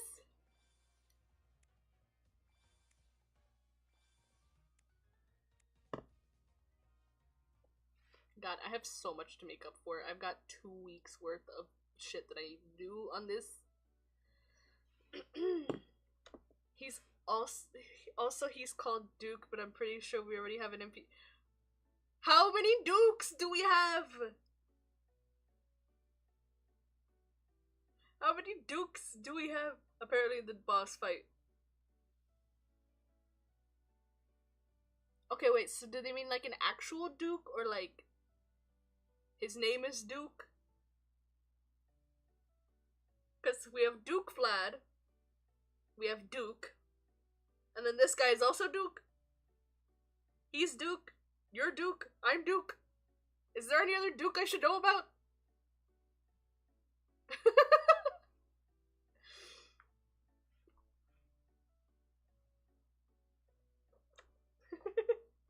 If the boss fight, his name is Duke.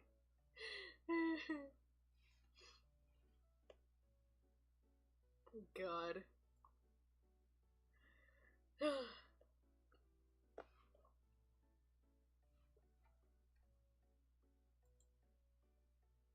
Oh, the lag is so bad.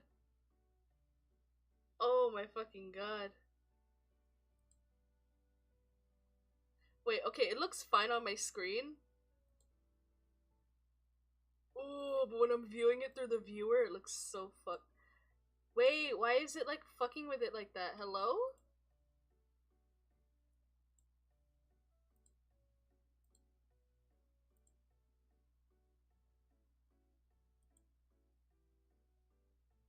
Wait, so if I click out of it, the lag stops, but if I click into it, it gets super fucking laggy. Oh, my computer does not like having those 2 screens up at the exact same time. That's interesting. Okay, I'm gonna just read from my OBS screen instead of the actual, like, capture screen. Which might be just a little harder because it's a little bit smaller. Where are my glasses? Where are my glasses? Because I'm actually gonna need them for this if I don't want to strain. Where are my glasses?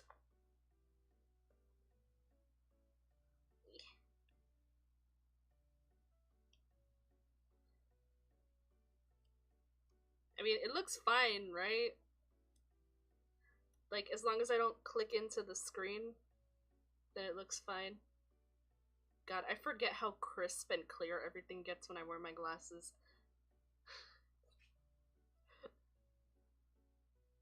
Like, oh man, it's actually wild how things are not blurry when I wear my glasses.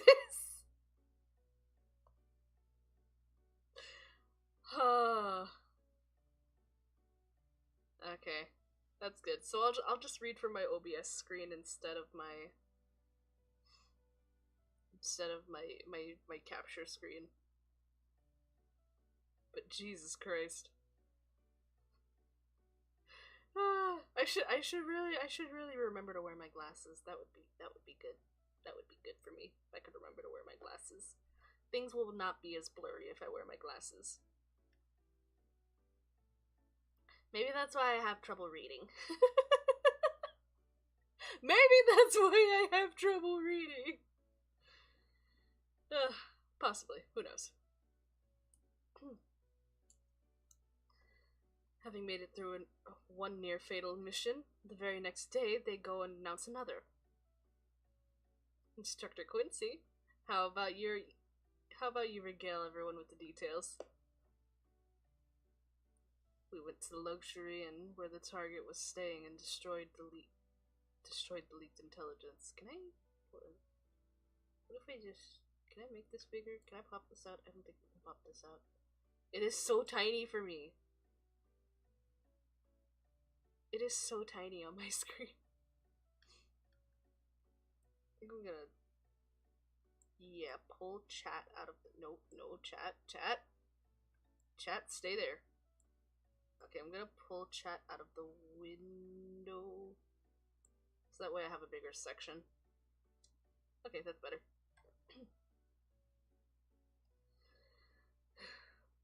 We went to the luxury inn where the target was staying and destroyed the leaked intelligence.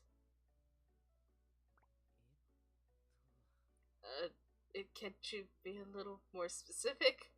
At least give me enough time to get a drink. Don't you like telling stories, Quinn? Or maybe you're thirsty too. I'll fetch a drink of water. Fuck! No, I can't fuck up while reading the Oopie! That's a sin!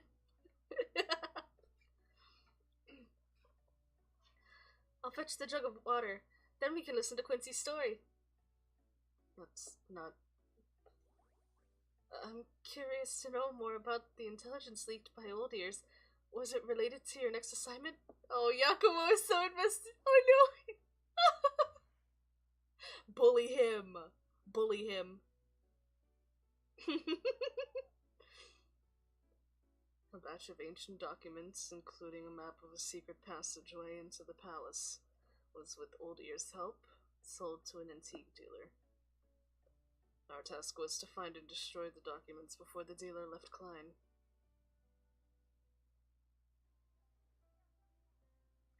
That is actually hilarious. We should bully Quincy more.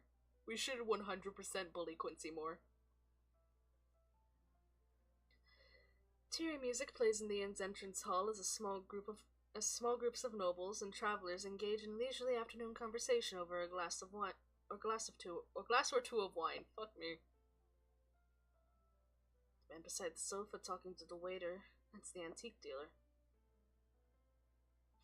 The teammates fan out and take their positions, inconspicuously observing the target as they wait for the perfect moment to strike. Grim waits outside in the carriage. Quincy and I snatch the keys, sneak into the room, and destroy the blueprints. Pepper distracts the target. This place sure is fancy, though. Just like the mansions these nobles are used to lazing around in all day. And boy, is Quincy dressed for the occasion. The attendants were falling over each other, trying to take his order the moment he entered. Oh man. As Aiden's mind wanders, the attendant in discussions with the antique dealer bows and takes his leave. The target is alone. Wee! Oh, the quietest little squeak! Oh my goodness, Topper! Topper, it's fine to peek. Make sure to stay hidden, okay? May I ask your name, sir? Who might you be? Have we met, kind sir? The man who approaches is tall but not overbearing, his movements light and graceful, a sign of good breeding. He gives a good first impression. We haven't, but I couldn't help noticing the precious treasure you have with you. Treasure? If I'm not mistaken, that is a pair of crow cave cufflinks. Only when handled for long periods of time does crow cave develop such a jade-like tint. Ah, you have an excellent eye, sir. These cufflinks were made from an antique pendant discovered by the tribe. They have a beautiful luster, don't you think? Oh. That kind of gave me the willies just a little bit. Most folk presume they're made of onyx. I hadn't thought to meet someone of such erudition. The dealer, his lips thoroughly loosened, lifts his wine-bearing right hand and with his left pulls down his sleeve to give the knowledgeable stranger a closer look. Yeah, well, yes, but I don't think they're, what's it, because he's an antique dealer. So, they're not new, they're old. So it's not being freshly made. Therefore, technically not illegal. Because it's not like he's making it, it's not like it's being freshly made, you know, it's old.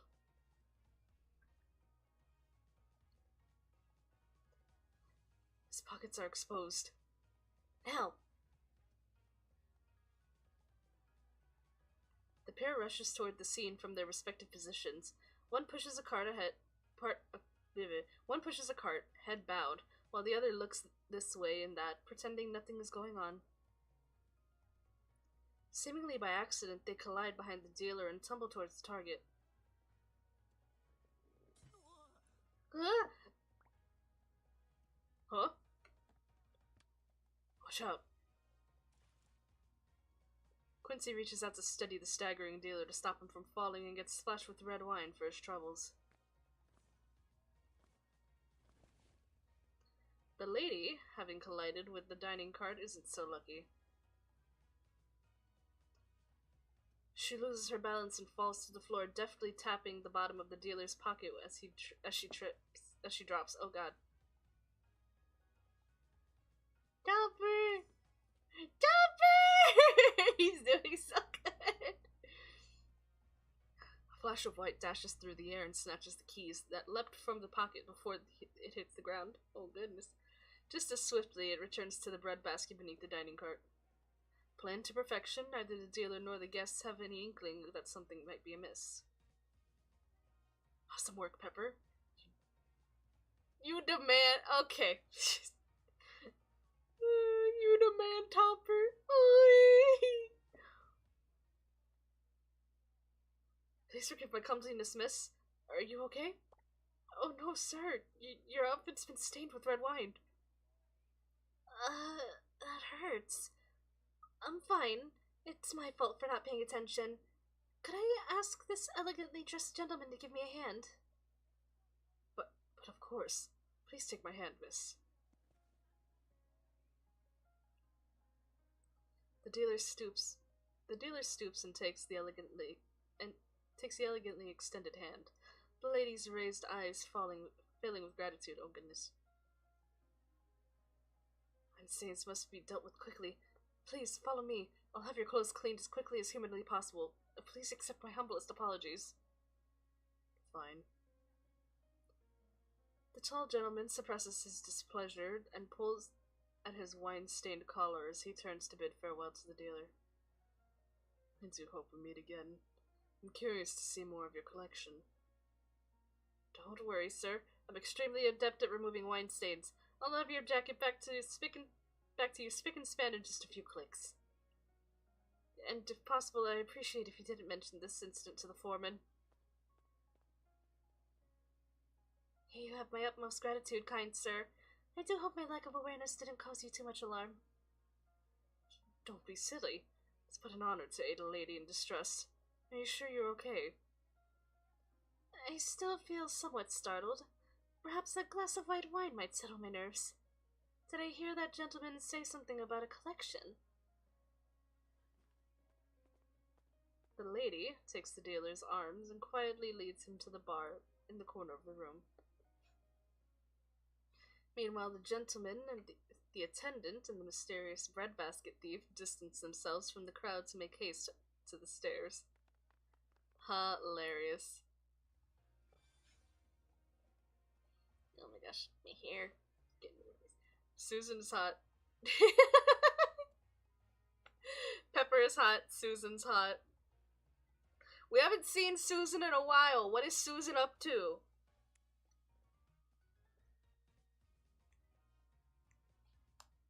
Where is Susan? Susan was not mentioned.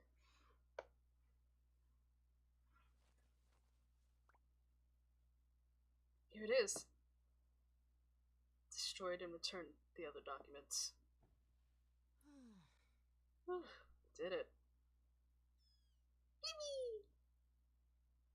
Let's return to the foyer and hand the key to the front desk, then split and reconvene with Grimmin outside the hotel. What happened? The smell of burning paper still hangs in the air when the two men hear the sound of hurried footsteps followed by a violent thrashing at the door. Thieves! Show yourselves at once! I know you're in there! What's he doing here already? Isn't Pepper supposed to be keeping him occupied? Blasted! What's taking the attendant so damn long? Please try to calm down, sir. They're sure to be here soon with a spare key. There's no way the thieves could escape from such a high floor. Miss, you don't understand. I have many rare and valuable articles in my room. Quincy, someone's coming with a spare key. We better get our asses out of here pronto. Aiden anxiously turns to his companion. Quincy walks to the window, leans out, and assesses the situation.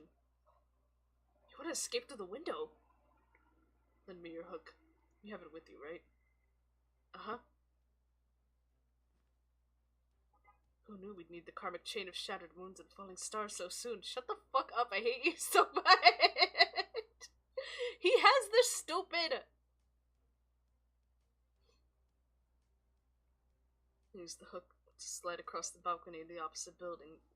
The carriage is waiting directly below.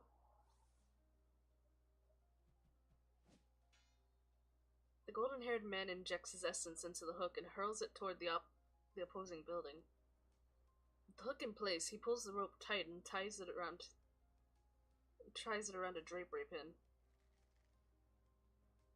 Hurry. Hook your belt over the rope and shimmy yourself across. Okay. Oh god. Whoa. I'm only just now realizing how high up we are. Aiden gulps and takes a few deep breaths to help slow his rapidly accelerating heartbeat. He feels a pair of large hands push him gently as if urging him on. Be careful, little devil. Yes, instructor. No need to be scared. Like Quincy said, shimmy yourself across. Huh? Suddenly, Aiden hears a crisp, sharp sound. Before he knows what's happening, the hook slips from its position and the rope slackens. Oh no! He's down. The hook got hooked. I'm toast. Grab the rope. What? His mind a blur, Aiden still manages to detect the urgency in his companion's voice. With no time to think, he clutches the rope with every ounce of his strength he has. Simultaneously, a force from above pulls the rope taut. Hold on tight. Don't move. Quincy.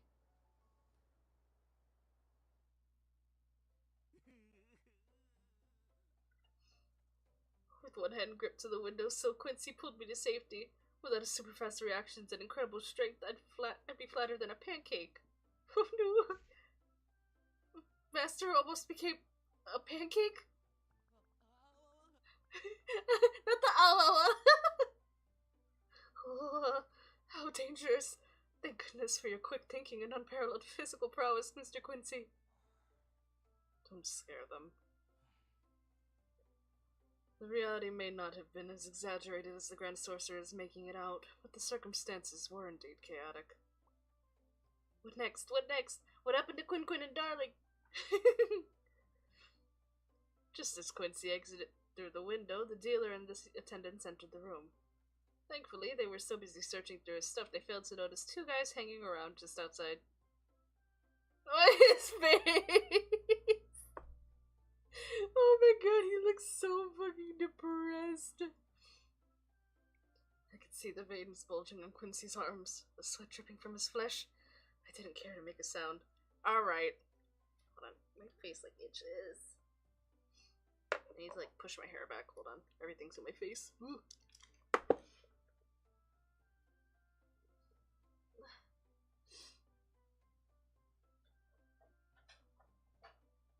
Goodness gracious. Alright, glasses on, hair out of face. Headphones back. Alright. Oh god. Above, the sky was clear and blue. Below, the street... Oh god. Excuse me. Above, the sky was clear and blue. Below, the streets bustled with people. There we hung from the hotel, our lives on the line, with no idea what to do next. I told you not to scare them. You were still holding on to the rope, right, Master?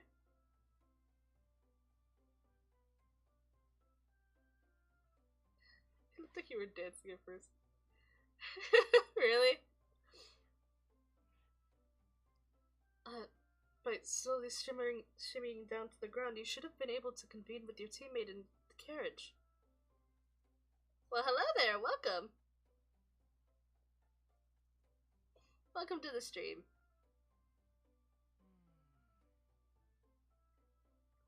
That was exactly the problem. We waited until we were sure no one was looking, and slowly edged our way down. But Grim and the carriage were nowhere to be seen. We were chatting amicably when an attendant came over with the bouquet of flowers. The dealer wanted to tip him and reached into his pocket. That's when he discovered his key was missing. Furious, he broke for the stairs. I failed to stop him. I'm so sorry. So that's what happened. No wonder you were in such a tizzy when you left the hotel. It's a good thing you two were able to escape and evade capture in a nearby alleyway. Why did you leave the designated location? It wasn't deliberate. Someone alerted the knights that they sealed, and someone alerted the knights and they sealed off the whole area. God, I struggled with that for a second. I had no choice but to ride around the block until they left. I returned as soon as I could. The knights. Yet another string of bizarre and unexpected incidents. It might not have gone as smoothly as we hoped, but you still managed to destroy the leaked intelligence. I never doubted you for a second, Instructor Quincy. Come to think of it, these recent practice missions have been way harder than usual. This kind of stuff never happened before. How about we take a stroll over to the temple? Unexpected and unprecedented occurrences, completing assignments under serious duress.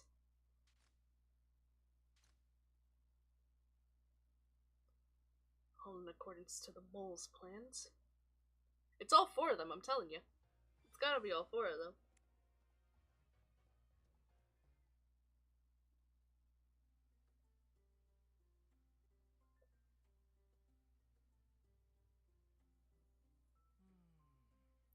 Ever since I updated them on the situation, Edmund's been deep in thought. Quincy, too. We deliberately kept two most suspicious trainees away from you, yet as before, things did not unfold as intended. Now, even the remaining two are suspect. But Pepper and Grim both gave reasonable explanations for what happened. Exactly! Suspicious but reasonable. Troublesome combination. Quincy, Edmund, do you have any idea who the mole might be? The gold-haired forest guardian shakes his head, while the blue-haired knight sighs. feel the same way. I can't explain exactly why, but I get the feeling these mishaps aren't necessarily a result of treachery. Like today, for instance, when my karmic chain of shattered moons and falling stars, he has the stupid, by the way. He has the stupid. I will say that every time he says this dumb name. When my karmic chain of shattered moons and falling stars unhooked from the balcony. I can't see any way the trainees could have planned that. Karmic chain. The little devil made a portable throwing hook. I checked it beforehand. Structural integrity was sound. Right? So I can't help thinking what happened had nothing to do with the trainees. Let's put that aside for now. After today, your training alongside the trainees will be complete. And as Quincy and I will accompany you for the entirety of the final mission, no matter the identity of the mole, they shall have no further chance to bring you harm. The royal banquet. When is it? 3 days from now. All I know is that I'm supposed to collect fingerprints from certain people, which will allow Peregrine to unlock some kind of mechanism that contains secret intelligence. Precisely. Peregrine acquired a small box some time ago. It was determined that the information contained within pertains to historic espionage operations by neighboring countries on Collide soil. The box is protected by magic and cannot be opened by physical means.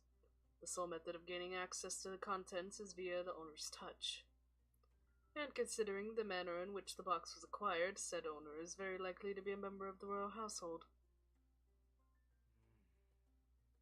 Sheesh. Getting fingerprints from a bunch of undetermined people is no picnic, especially at a royal banquet. There's one way to save yourself a lot of trouble. Tell the leader you're abandoning the mission. Quincy? We have yet to pinpoint the identity of the mole. Even if the trainees aren't part of the mission, we can't guarantee there won't be more accidents. Quincy, is it me or does he seem a little angry? I'm not angry. Damn, read his mind!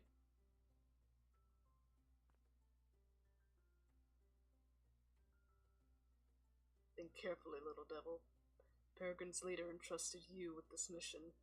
You're the one most likely to come to harm. What will you do? Maybe this sounds dumb, but after all the training and practice missions I've been through, I can't bring myself to throw in the towel. You never can, buddy. I love you. You never can. Thinking back to the black market melee and daring hotel escape, Aiden knows it was only thanks to the partner by his side that he averted disaster both times. Besides, if these accidents aren't really accidents, I want to know who's behind them and why. I struggled there. Wait, no, I wanted to I wanted to make sure that I didn't miss anything. Remember, they put you guys in danger too. You can't just let them get off scot-free. With you guys by my side, the mission is sure to be a walk in the park. God. Hidden. Once a little devil, always a little devil. He's your little devil.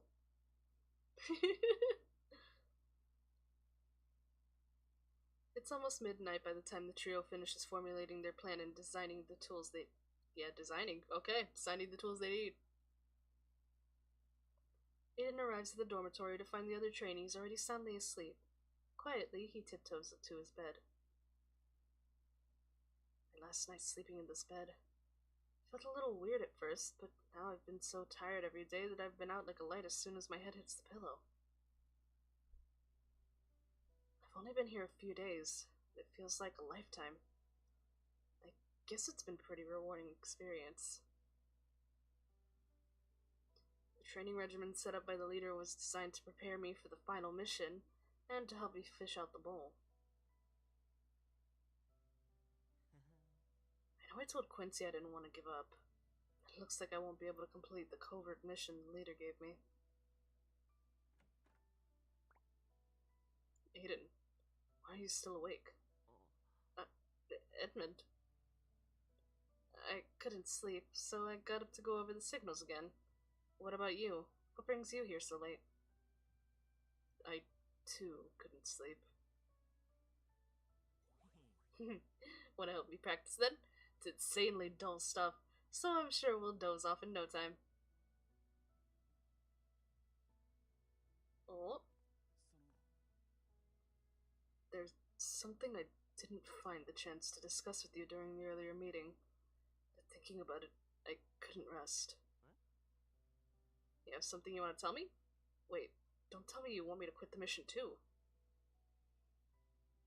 Perhaps in some way I do. After all, abandoning the mission would protect you from further danger. But this is my sworn duty to protect the peace and stability of the kingdom, so I have no right to say anything to the contrary. Edmund. I have noticed many similarities between Peregrine and the Knights these past few days. Calmly assessing the situation, eliminating potential dangers, remaining vigilant at all times. But the greatest similarity lies in not depending solely on one's own abilities, but in the shared trust of one's comrades. So, although I would prefer for you to keep far from danger, when I heard your answer, I couldn't help but feel happy. As a partner in Peregrine's endeavor, I am honored to have your trust, and I am equally confident that you will succeed in your mission.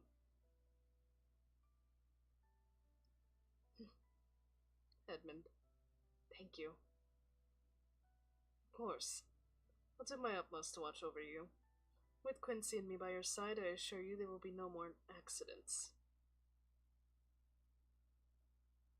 What's the matter? Nothing.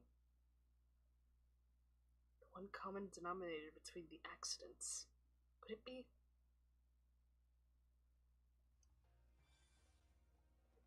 Is he thinking that it... Honestly, the one thing that was mentioned both times was the knights being involved. You know? So,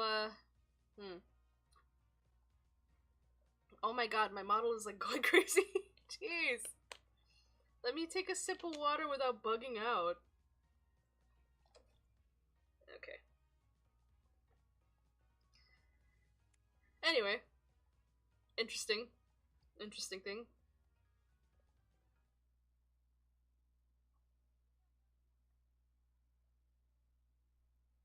The day of the royal banquet. Thank you for your invitation, Your Majesty.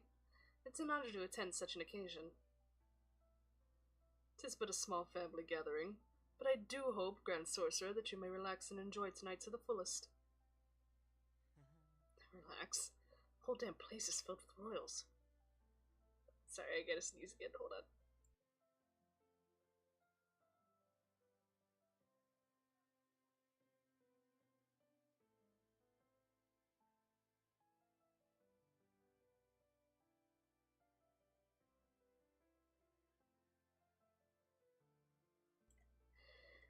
Okay, we're good. Not to mention the real reason why I'm here. To properly express my gratitude, I wonder if Your Majesty would allow me to provide some light entertainment. Oh, what manner of entertainment do you have planned? I suppose you could call it a little game, one at which I happen to be particularly adept. With the king's curiosity clearly piqued, what the fuck did I just say? Brain! This is why I don't stream after work. With the king's curiosity clearly piqued, Aiden produces a deck of playing cards.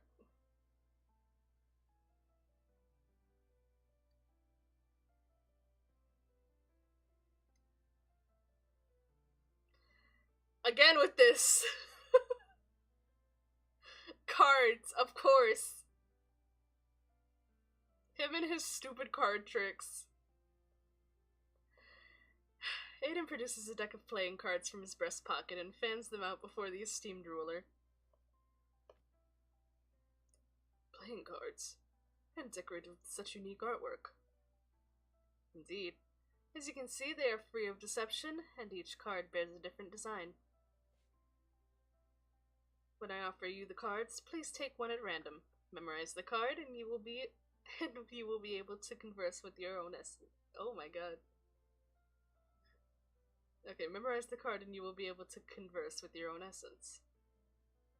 Once you have memorized the card, please return it to the pile, and then shuffle the deck, and your essence will guide me to the card you selected. Oh my god, he's so annoying, I love him! How very intriguing. I do think I shall have a try. The king takes a card, memorizes it, and returns it to the pile. In the meantime, a small crowd gathers around the two men. The noble guests, all members of the royal household, watch with interest as the Grand Sorcerer shuffles the deck with remarkable finesse. Let me see. Your connection to your essence is quite extraordinary, Your Majesty. Proof of exceptional health and vitality. The card you selected was this one, was it not? With an air of mystery, Aiden pulls a card from the pile and shows it to the king. It was! That was indeed the card! That was indeed the card I selected only moments ago. Why did I think there was like a period there? Intrigued whispers rippled through the crowd into onlookers. Would anyone else like a chance to converse with their own essence? Please, everyone, do give it a try. To allow for the smooth transfer of essence, may I remind you to remove your gloves before selecting a card? Oh, you're smart, honey. Across the room, the Grand Sorcerer's two companions also watch with interest. I guess have all gathered around to play. His Majesty's even played twice. It's truly astonishing that individuals of such high station could be so lacking in vigilance. It's because their noble status, they lack street smarts. Little Devil's plan was spot on. Indeed, I didn't expect it to proceed quite so smoothly. I'm guessing the royal family doesn't have much experience with card tricks. I need you to prepare a deck of cards, but make it so that each card is infused with a spell that records each time it's touched. Just do the artwork the way I draw it. Interesting. Aiden smiles and shuffles his deck and attempts to invigorate the crowd. Before long, almost every noble in attendance has tried their hand at the Grand Sorcerer's curious little game. Now all we must do is deliver the card to Peregrine's leader, and our fleeting collaboration shall be at an end. Another troublesome issue finally dealt with. As the game draws to a close, the Grand Sorcerer bows to his awestruck audience and shifts his gaze towards his two companions. Quincy, Edmund, how about we go get An elderly man thrusts out his cane and blocks Aiden's path. Hello, sir! The Oji-san has arrived! I do not believe we've met, Grand Sorcerer, sir. This old geezer. He didn't play just now. Honored to make your acquaintance. May I ask your name? I am but an ancient and somewhat obscure duke by the name of Bailey. I have long heard tale of your esteemed reputation, but due to my advanced years, I find it difficult to attend most gatherings. 'Tis truly a blessing to make your acquaintance here on this day. I wonder if you might grant me the honor of joining me at my table for a moment or two. But of course, I would be glad to. Excellent. Please follow me.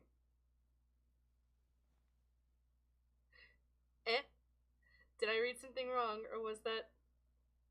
Did I read something wrong?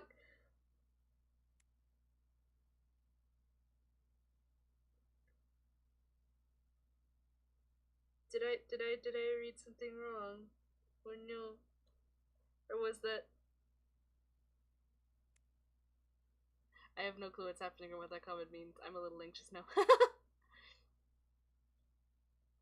Oh, wait.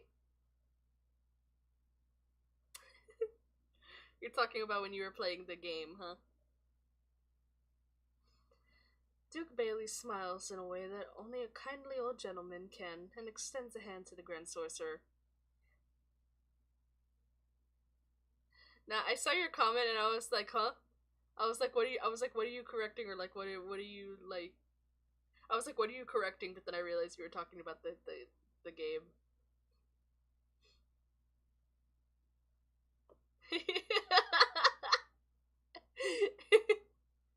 Yeah. Yeah. Duke Bailey smiles in a way that only a kindly old gentleman can and extends the hand to the Grand Sorcerer in return. Aiden politely offers the elder. In return, Aiden politely offers the elderly noble his arm. Turning his head slightly, he notices his companions mingling with the other guests. Guess I'll meet up with them later. Aiden walks with Duke Bailey to the table in the far corner of the room and takes a seat. At my age, I've become accustomed to tranquil places. You don't mind, do you? Of course not. I was just thinking about escaping to a quiet spot myself for a moment or two of respite. With so few people around, there's little need to be so formal.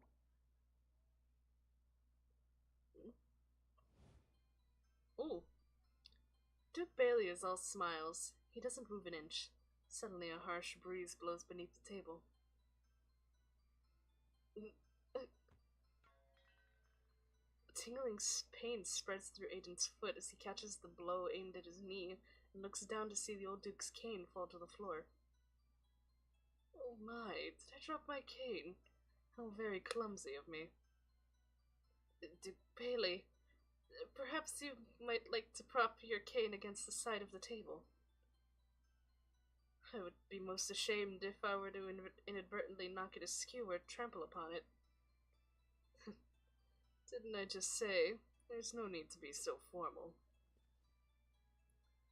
There are but two of us here. This conversation, aside from in our minds, will have never happened. Won't you honor an old man with your company just a little while longer? Well? Nice. Why is Aiden breathing hard? Because Aiden got hit. Because Aiden got fucking hit. That cane weighs a ton. Oh my god. That reminds me of a guy that I ran into once. I was out somewhere else across the country. I was traveling for a little while. We were interviewing people and gathering information and stuff. And I ran across a man with a cane. You sus old man. That's the leader of Peregrine. That's the leader of Peregrine. That's why he's sus as hell. This conversation, aside from in our minds, will never have happened. Who else says that line?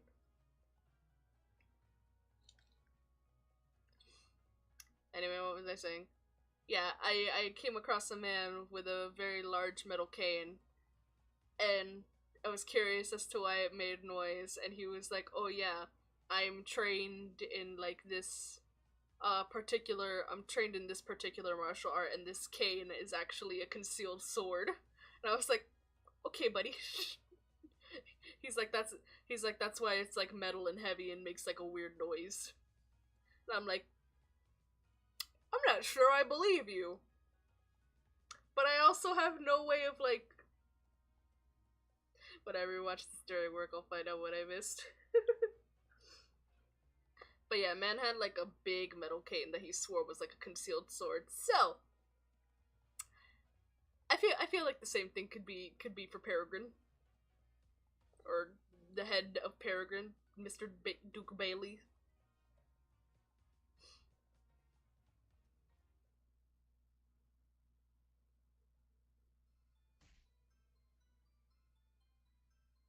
You Peregrine's leader?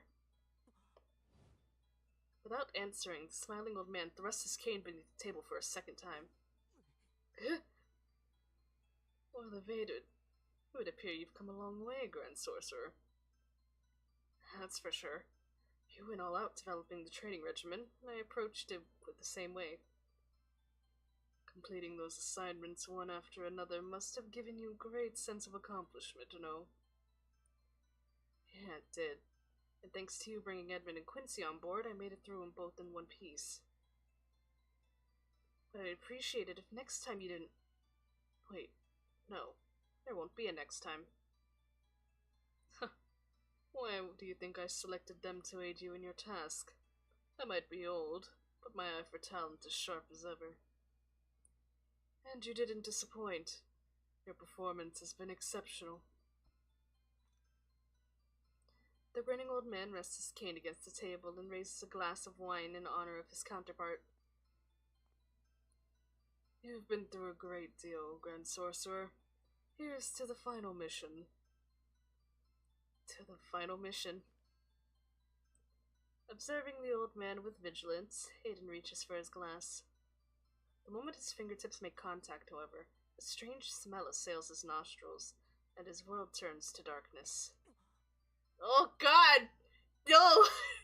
He's poisoned him!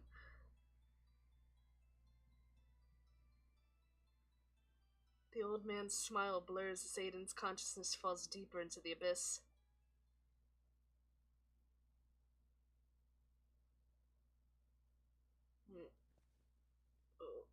Where am I? Aiden opens his eyes and sits up with a start. The palace banquet hall has disappeared to be replaced with a wholly unrecognizable surroundings. Duke Bailey, smiling as ever, sits fiddling with the enchanted playing cards. So it's heavy metal and poison. Awake, are we? I did you the favor of bringing along your drink. Seems you didn't have time to finish it just now, bitch. You knock me out and bring me here, but don't tie me up. What kind of kidnapping is this? Indeed, this is no kidnapping. All I seek is a clear and definitive answer.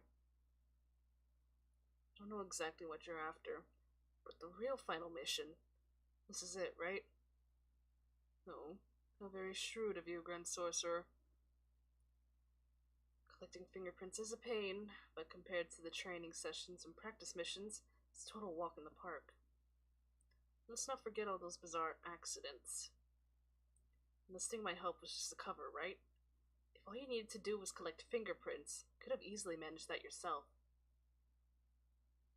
Oh no, don't say that. I don't have the talent to make those thorny royals do... I couldn't speak. I don't have the talent to make those thorny royals so willingly hand over their fingerprints. Besides, I gave you an additional covert mission, did I not? And now you want answers. I have an idea, but I still don't understand why you had to bring me to this tiny room. Seems you've already prepared your answer, Grand Sorcerer. I'm all ears. God. My answer is... there is no mole. Well, in all the time I spent with the 4 trainees, I found no clear-cut evidence against any of them. Even after all those accidents, you're willing to deny the existence of a mole merely because you found no evidence. Well, since you brought it up, come to think of it, the recent training assignments have been way harder than usual. This kind of stuff never happened before.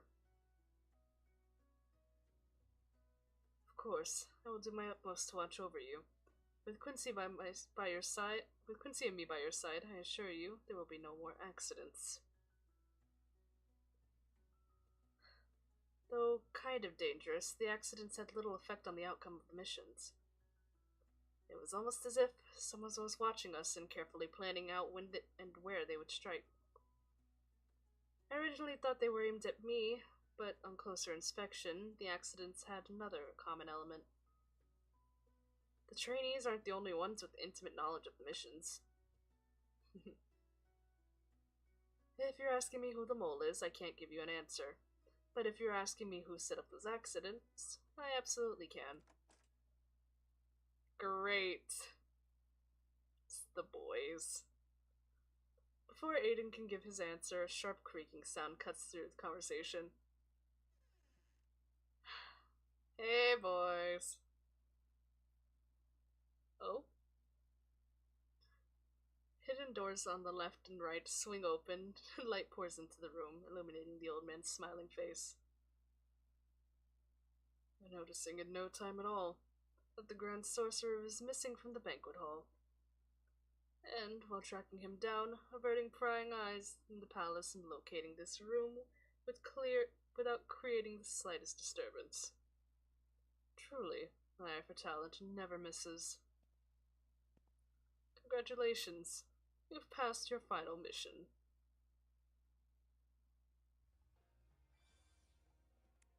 I love when they're just fucking around. Ugh, those itches now. Little devil. All good. All good.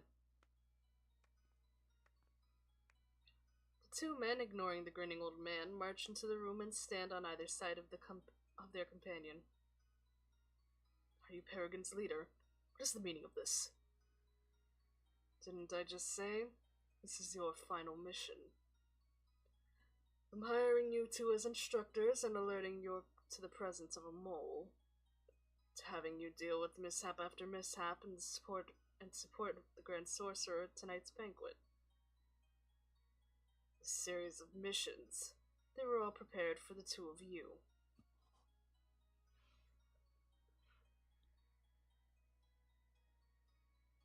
I confess I zoned out in the beginning. If you saw me commenting, I was watching with paying attention. Okay.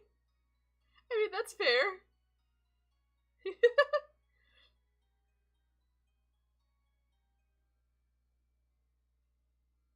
All that transpired were missions designed for Quincy and me. Was it you who made the little devil's hook come loose? Yeah, Quincy, calm down! Calm down! It's fine! Quincy, calm down! It's fine, honey! He's okay! The bulky forest guardian tenses his fist, fury oozing from his pores. The old man nods in reply, his grin broad as ever. Oh no! Quincy is like, I'm about to commit elderly on elderly violence.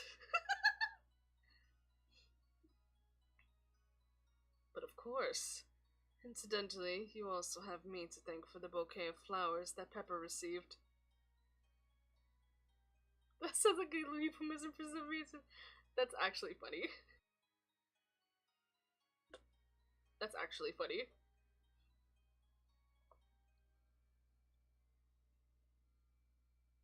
And the incident at the black market. Was that also your doing? Oh god. Elderly on elderly. Am I wrong? I merely encouraged the youngsters who had given up their armbands to return and see what all the fuss was about. You. Oh no need to glare. For the likes of you, these incidents were little more than child's play. I merely wished to see if you could deal with them in a swift and efficient manner. I wasn't the only one in danger. I cannot accept your methods. Putting the Grand Sorcerer in harm's way means that, as a means to test Quincy and me, is unacceptable. That's the Quinn Ray dynamic in a nutshell. You are so right. And what if I were to tell you that the knights were patrolling just one street over from the alleyway you found yourself in? Or that the magic net capable of catching 10 men had been set up outside the inn? Might that appease your wrath, gentlemen? So he put safeguards in place. He's been watching us from the start. No wonder he told us he wasn't taking part in the mission. Going to such lengths, even hiring Quincy and Edmund to do your organization's dirty work. It wasn't just to mess with us, right? Of course not. I've always and will always put the best interests of Peregrine, or rather, the Klein Kingdom, first.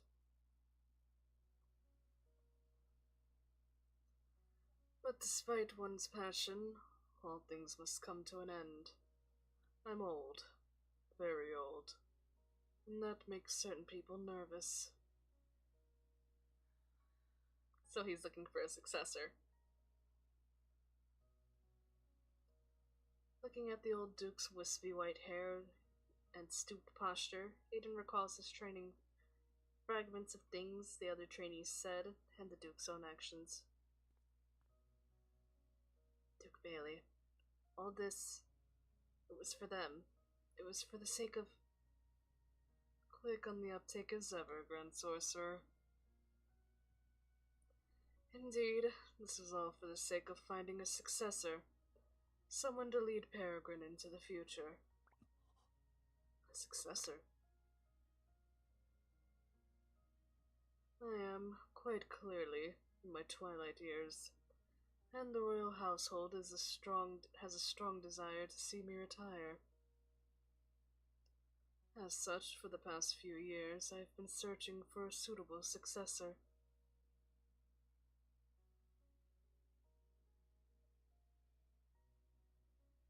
The young and talented vice captain of the Knights, the tribal mercenary of legend.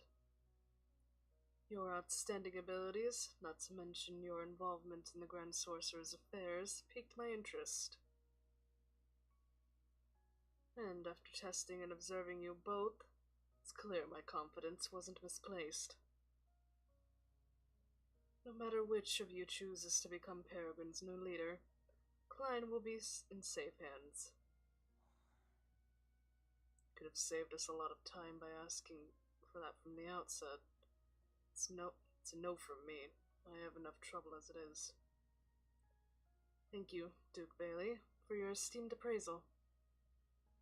However, in my position as vice captain, I have a duty to the Knights, and that supersedes any inkling I might have to aid Peregrine in its endeavors. Are those your final decisions? Pity. Seems these old bones of mine will have to hold out a little while longer.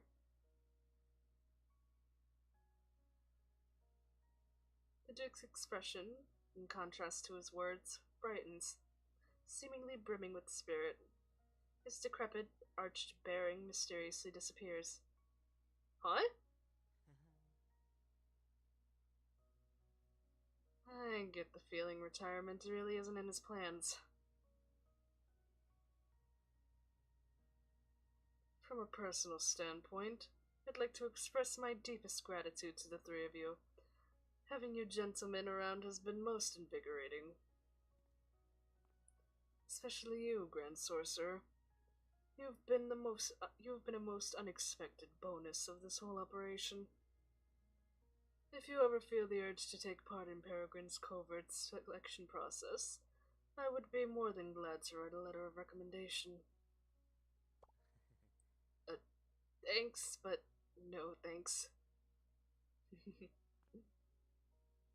Peregrine will be waiting with open arms if you ever change your mind. Yeah, hold on, I have to, go back.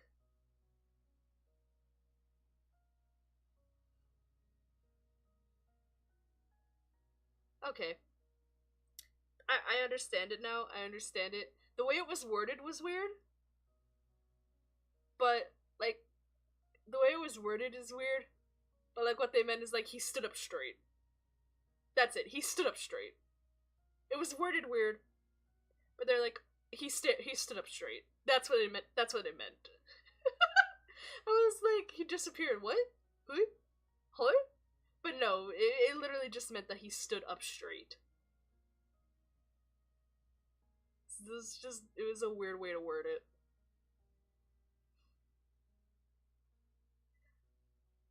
Yeah. Peregrine will be waiting with open arms if you ever change your mind.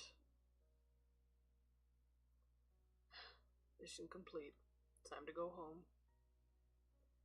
We bid you farewell, Duke Bailey. I'm sure we'll meet again someday.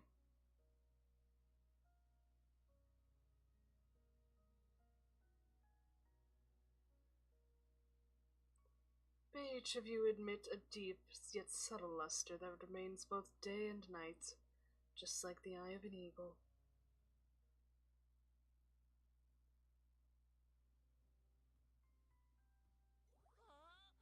So all the stuff that happened was part of a test? That sounds just like an adventure story. I know we were totally duped, but now that I think about it, the whole thing was pretty damn fun. I almost kind of miss it. Yeah. Hanging from a tall building isn't fun.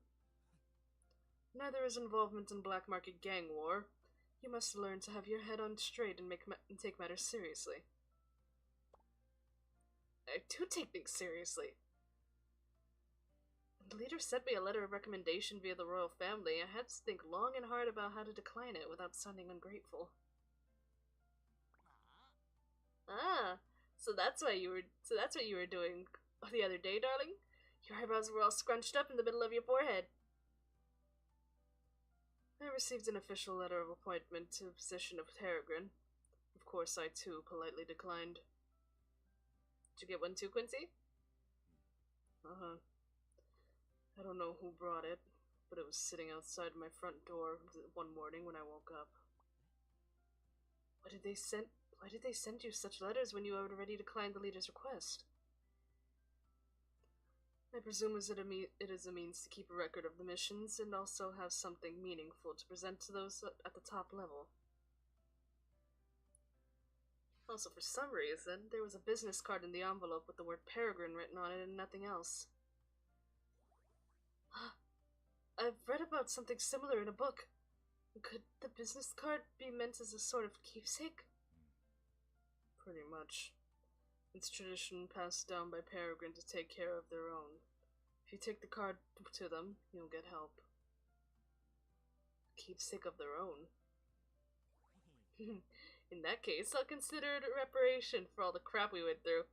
Who knows? It might come in handy one day. For my part, I hope you will have nothing to do. Oh god.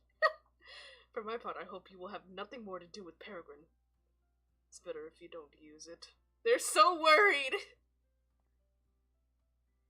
The two men speaking in unison glance knowingly at each other. Oh, they're so worried about their boyfriends. Did I answer? Yes, this is the spy agent event. Did I answer? I couldn't remember if I answered. More than avoiding trouble or fulfilling one's duties, what they truly care about is keeping their companion out of harm's way. Aiden, however, is none the wiser, raising his eyebrows. He arches his mouth into a gleaming smile. Hey, you never know. The leader did say we'd meet again someday, after all.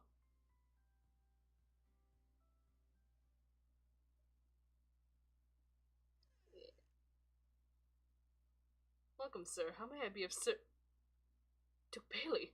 What an honor. Please do come in. Is there anything I can do for you? No need to make a fuss. I merely came to extend my greetings. And to tell you that if, in a few days, 3 strapping gentlemen will happen to pay a visit, please do ensure to give them your full attention.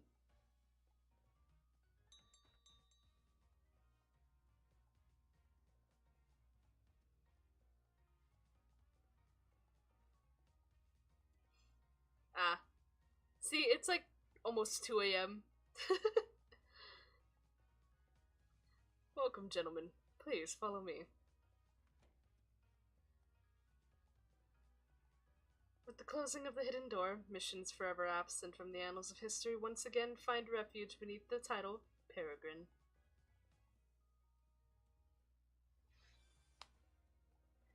It was okay. It was okay. It was okay. It was fun. It was entertaining enough. I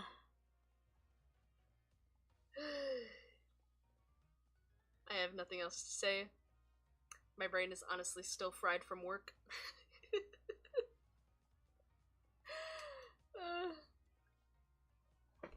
God. Anyway, yeah, that was the event. That's the event. Yippee. Man. There was a filler event. This was such a filler event. Oh god. This was such a filler event. Call Aiden stupid again. He is stupid. He has the stupid. He's got 2 brain cells in there that just occasionally clink together for a quick second, and then after that they go back to their separate corners. He has the stupid. He has the stupid. Man.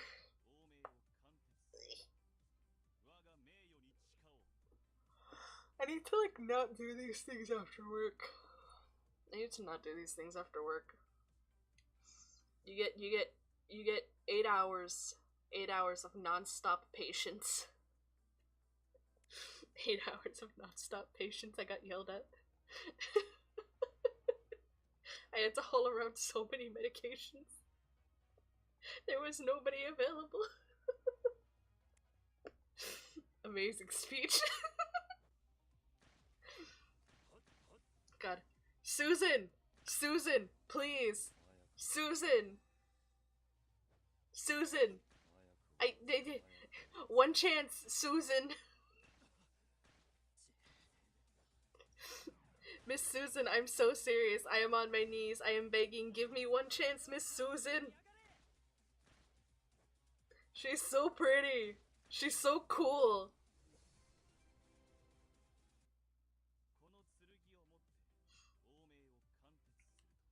She is so fucking cool. I like that.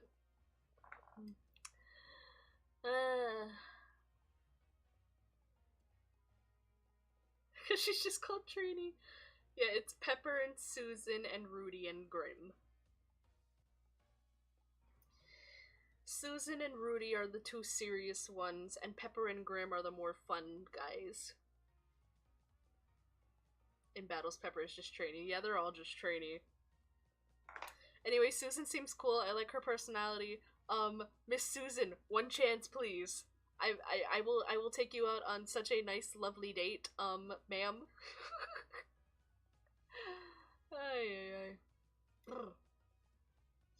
Anyway, it's 2:40. 2:40? How? God, I'm fucking tired. You know how I said that my brain was fried from work? That was not an exaggeration. Like I said, 8 hours of non-stop patience and hauling around so much medication. I was running 3 sections by myself.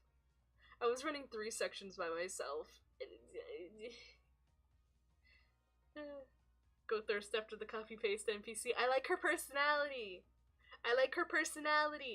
See, they're copy paste. They all look the same. They're generally attractive, but the personality. See, personality is what's most important. Personality is what's most important, and Susan, I like Susan's personality. She's... Yeah. 3 people quit, 2 people are going on vacation, so we're down a total of 5 people, which leaves only me, 1 other person, and our lead. So that's 3 people for about 500 patients a day. It's so fun. 500 patients a day, 3 people only for however long it takes before we can find new people. And, you know, the others come back. I have no brain after work.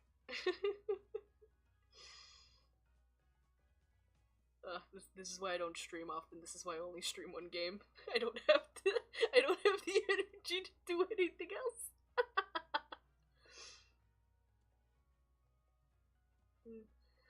Yeah. I'm gonna gonna try and stream other things. I wanna try and stream other things. I wanna try and I've been working on my new model, so I wanna try and like stream other things. Definitely rewatch the stream, the VOD, you know. You can go back and like watch all the things and see any stupid ass commentary that you missed. Any of my dumbass remarks. Anyway, I hope you had fun with the time while you were here. Oh goodness, anybody else who came to the stream, if you're still here, I really appreciate you guys. Will you do a squeaky voice for Quincy next time he needs to be voiced? I don't know. I don't think I would ever. I would probably die. I would probably die of cringe. If you want, you can give me a line to say. If you want, you can give me a line to say right now, and I can ooh woo it for you. that'll give you some of the squeaky voice.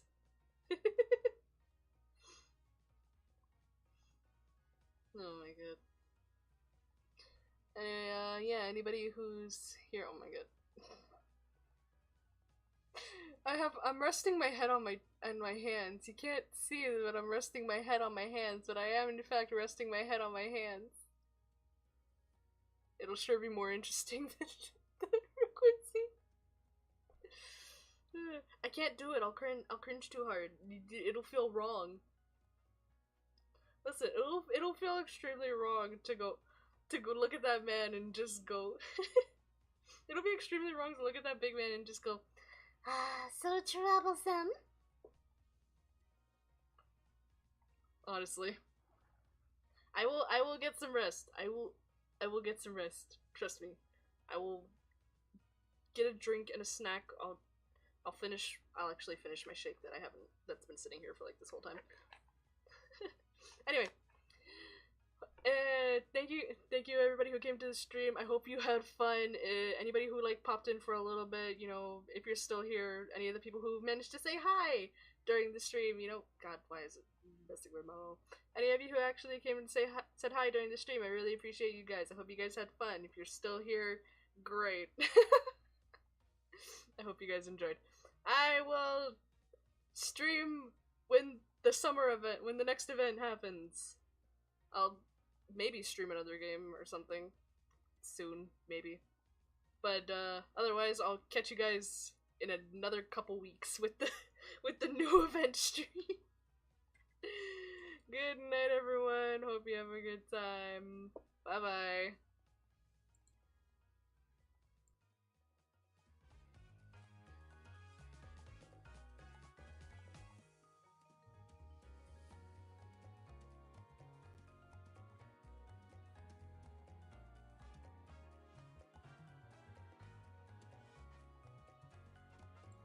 Wait, actually, that would be so cool if I could stream Noctilucent, though. That would be so cool if I could stream Noctilucent. Anyway, bye.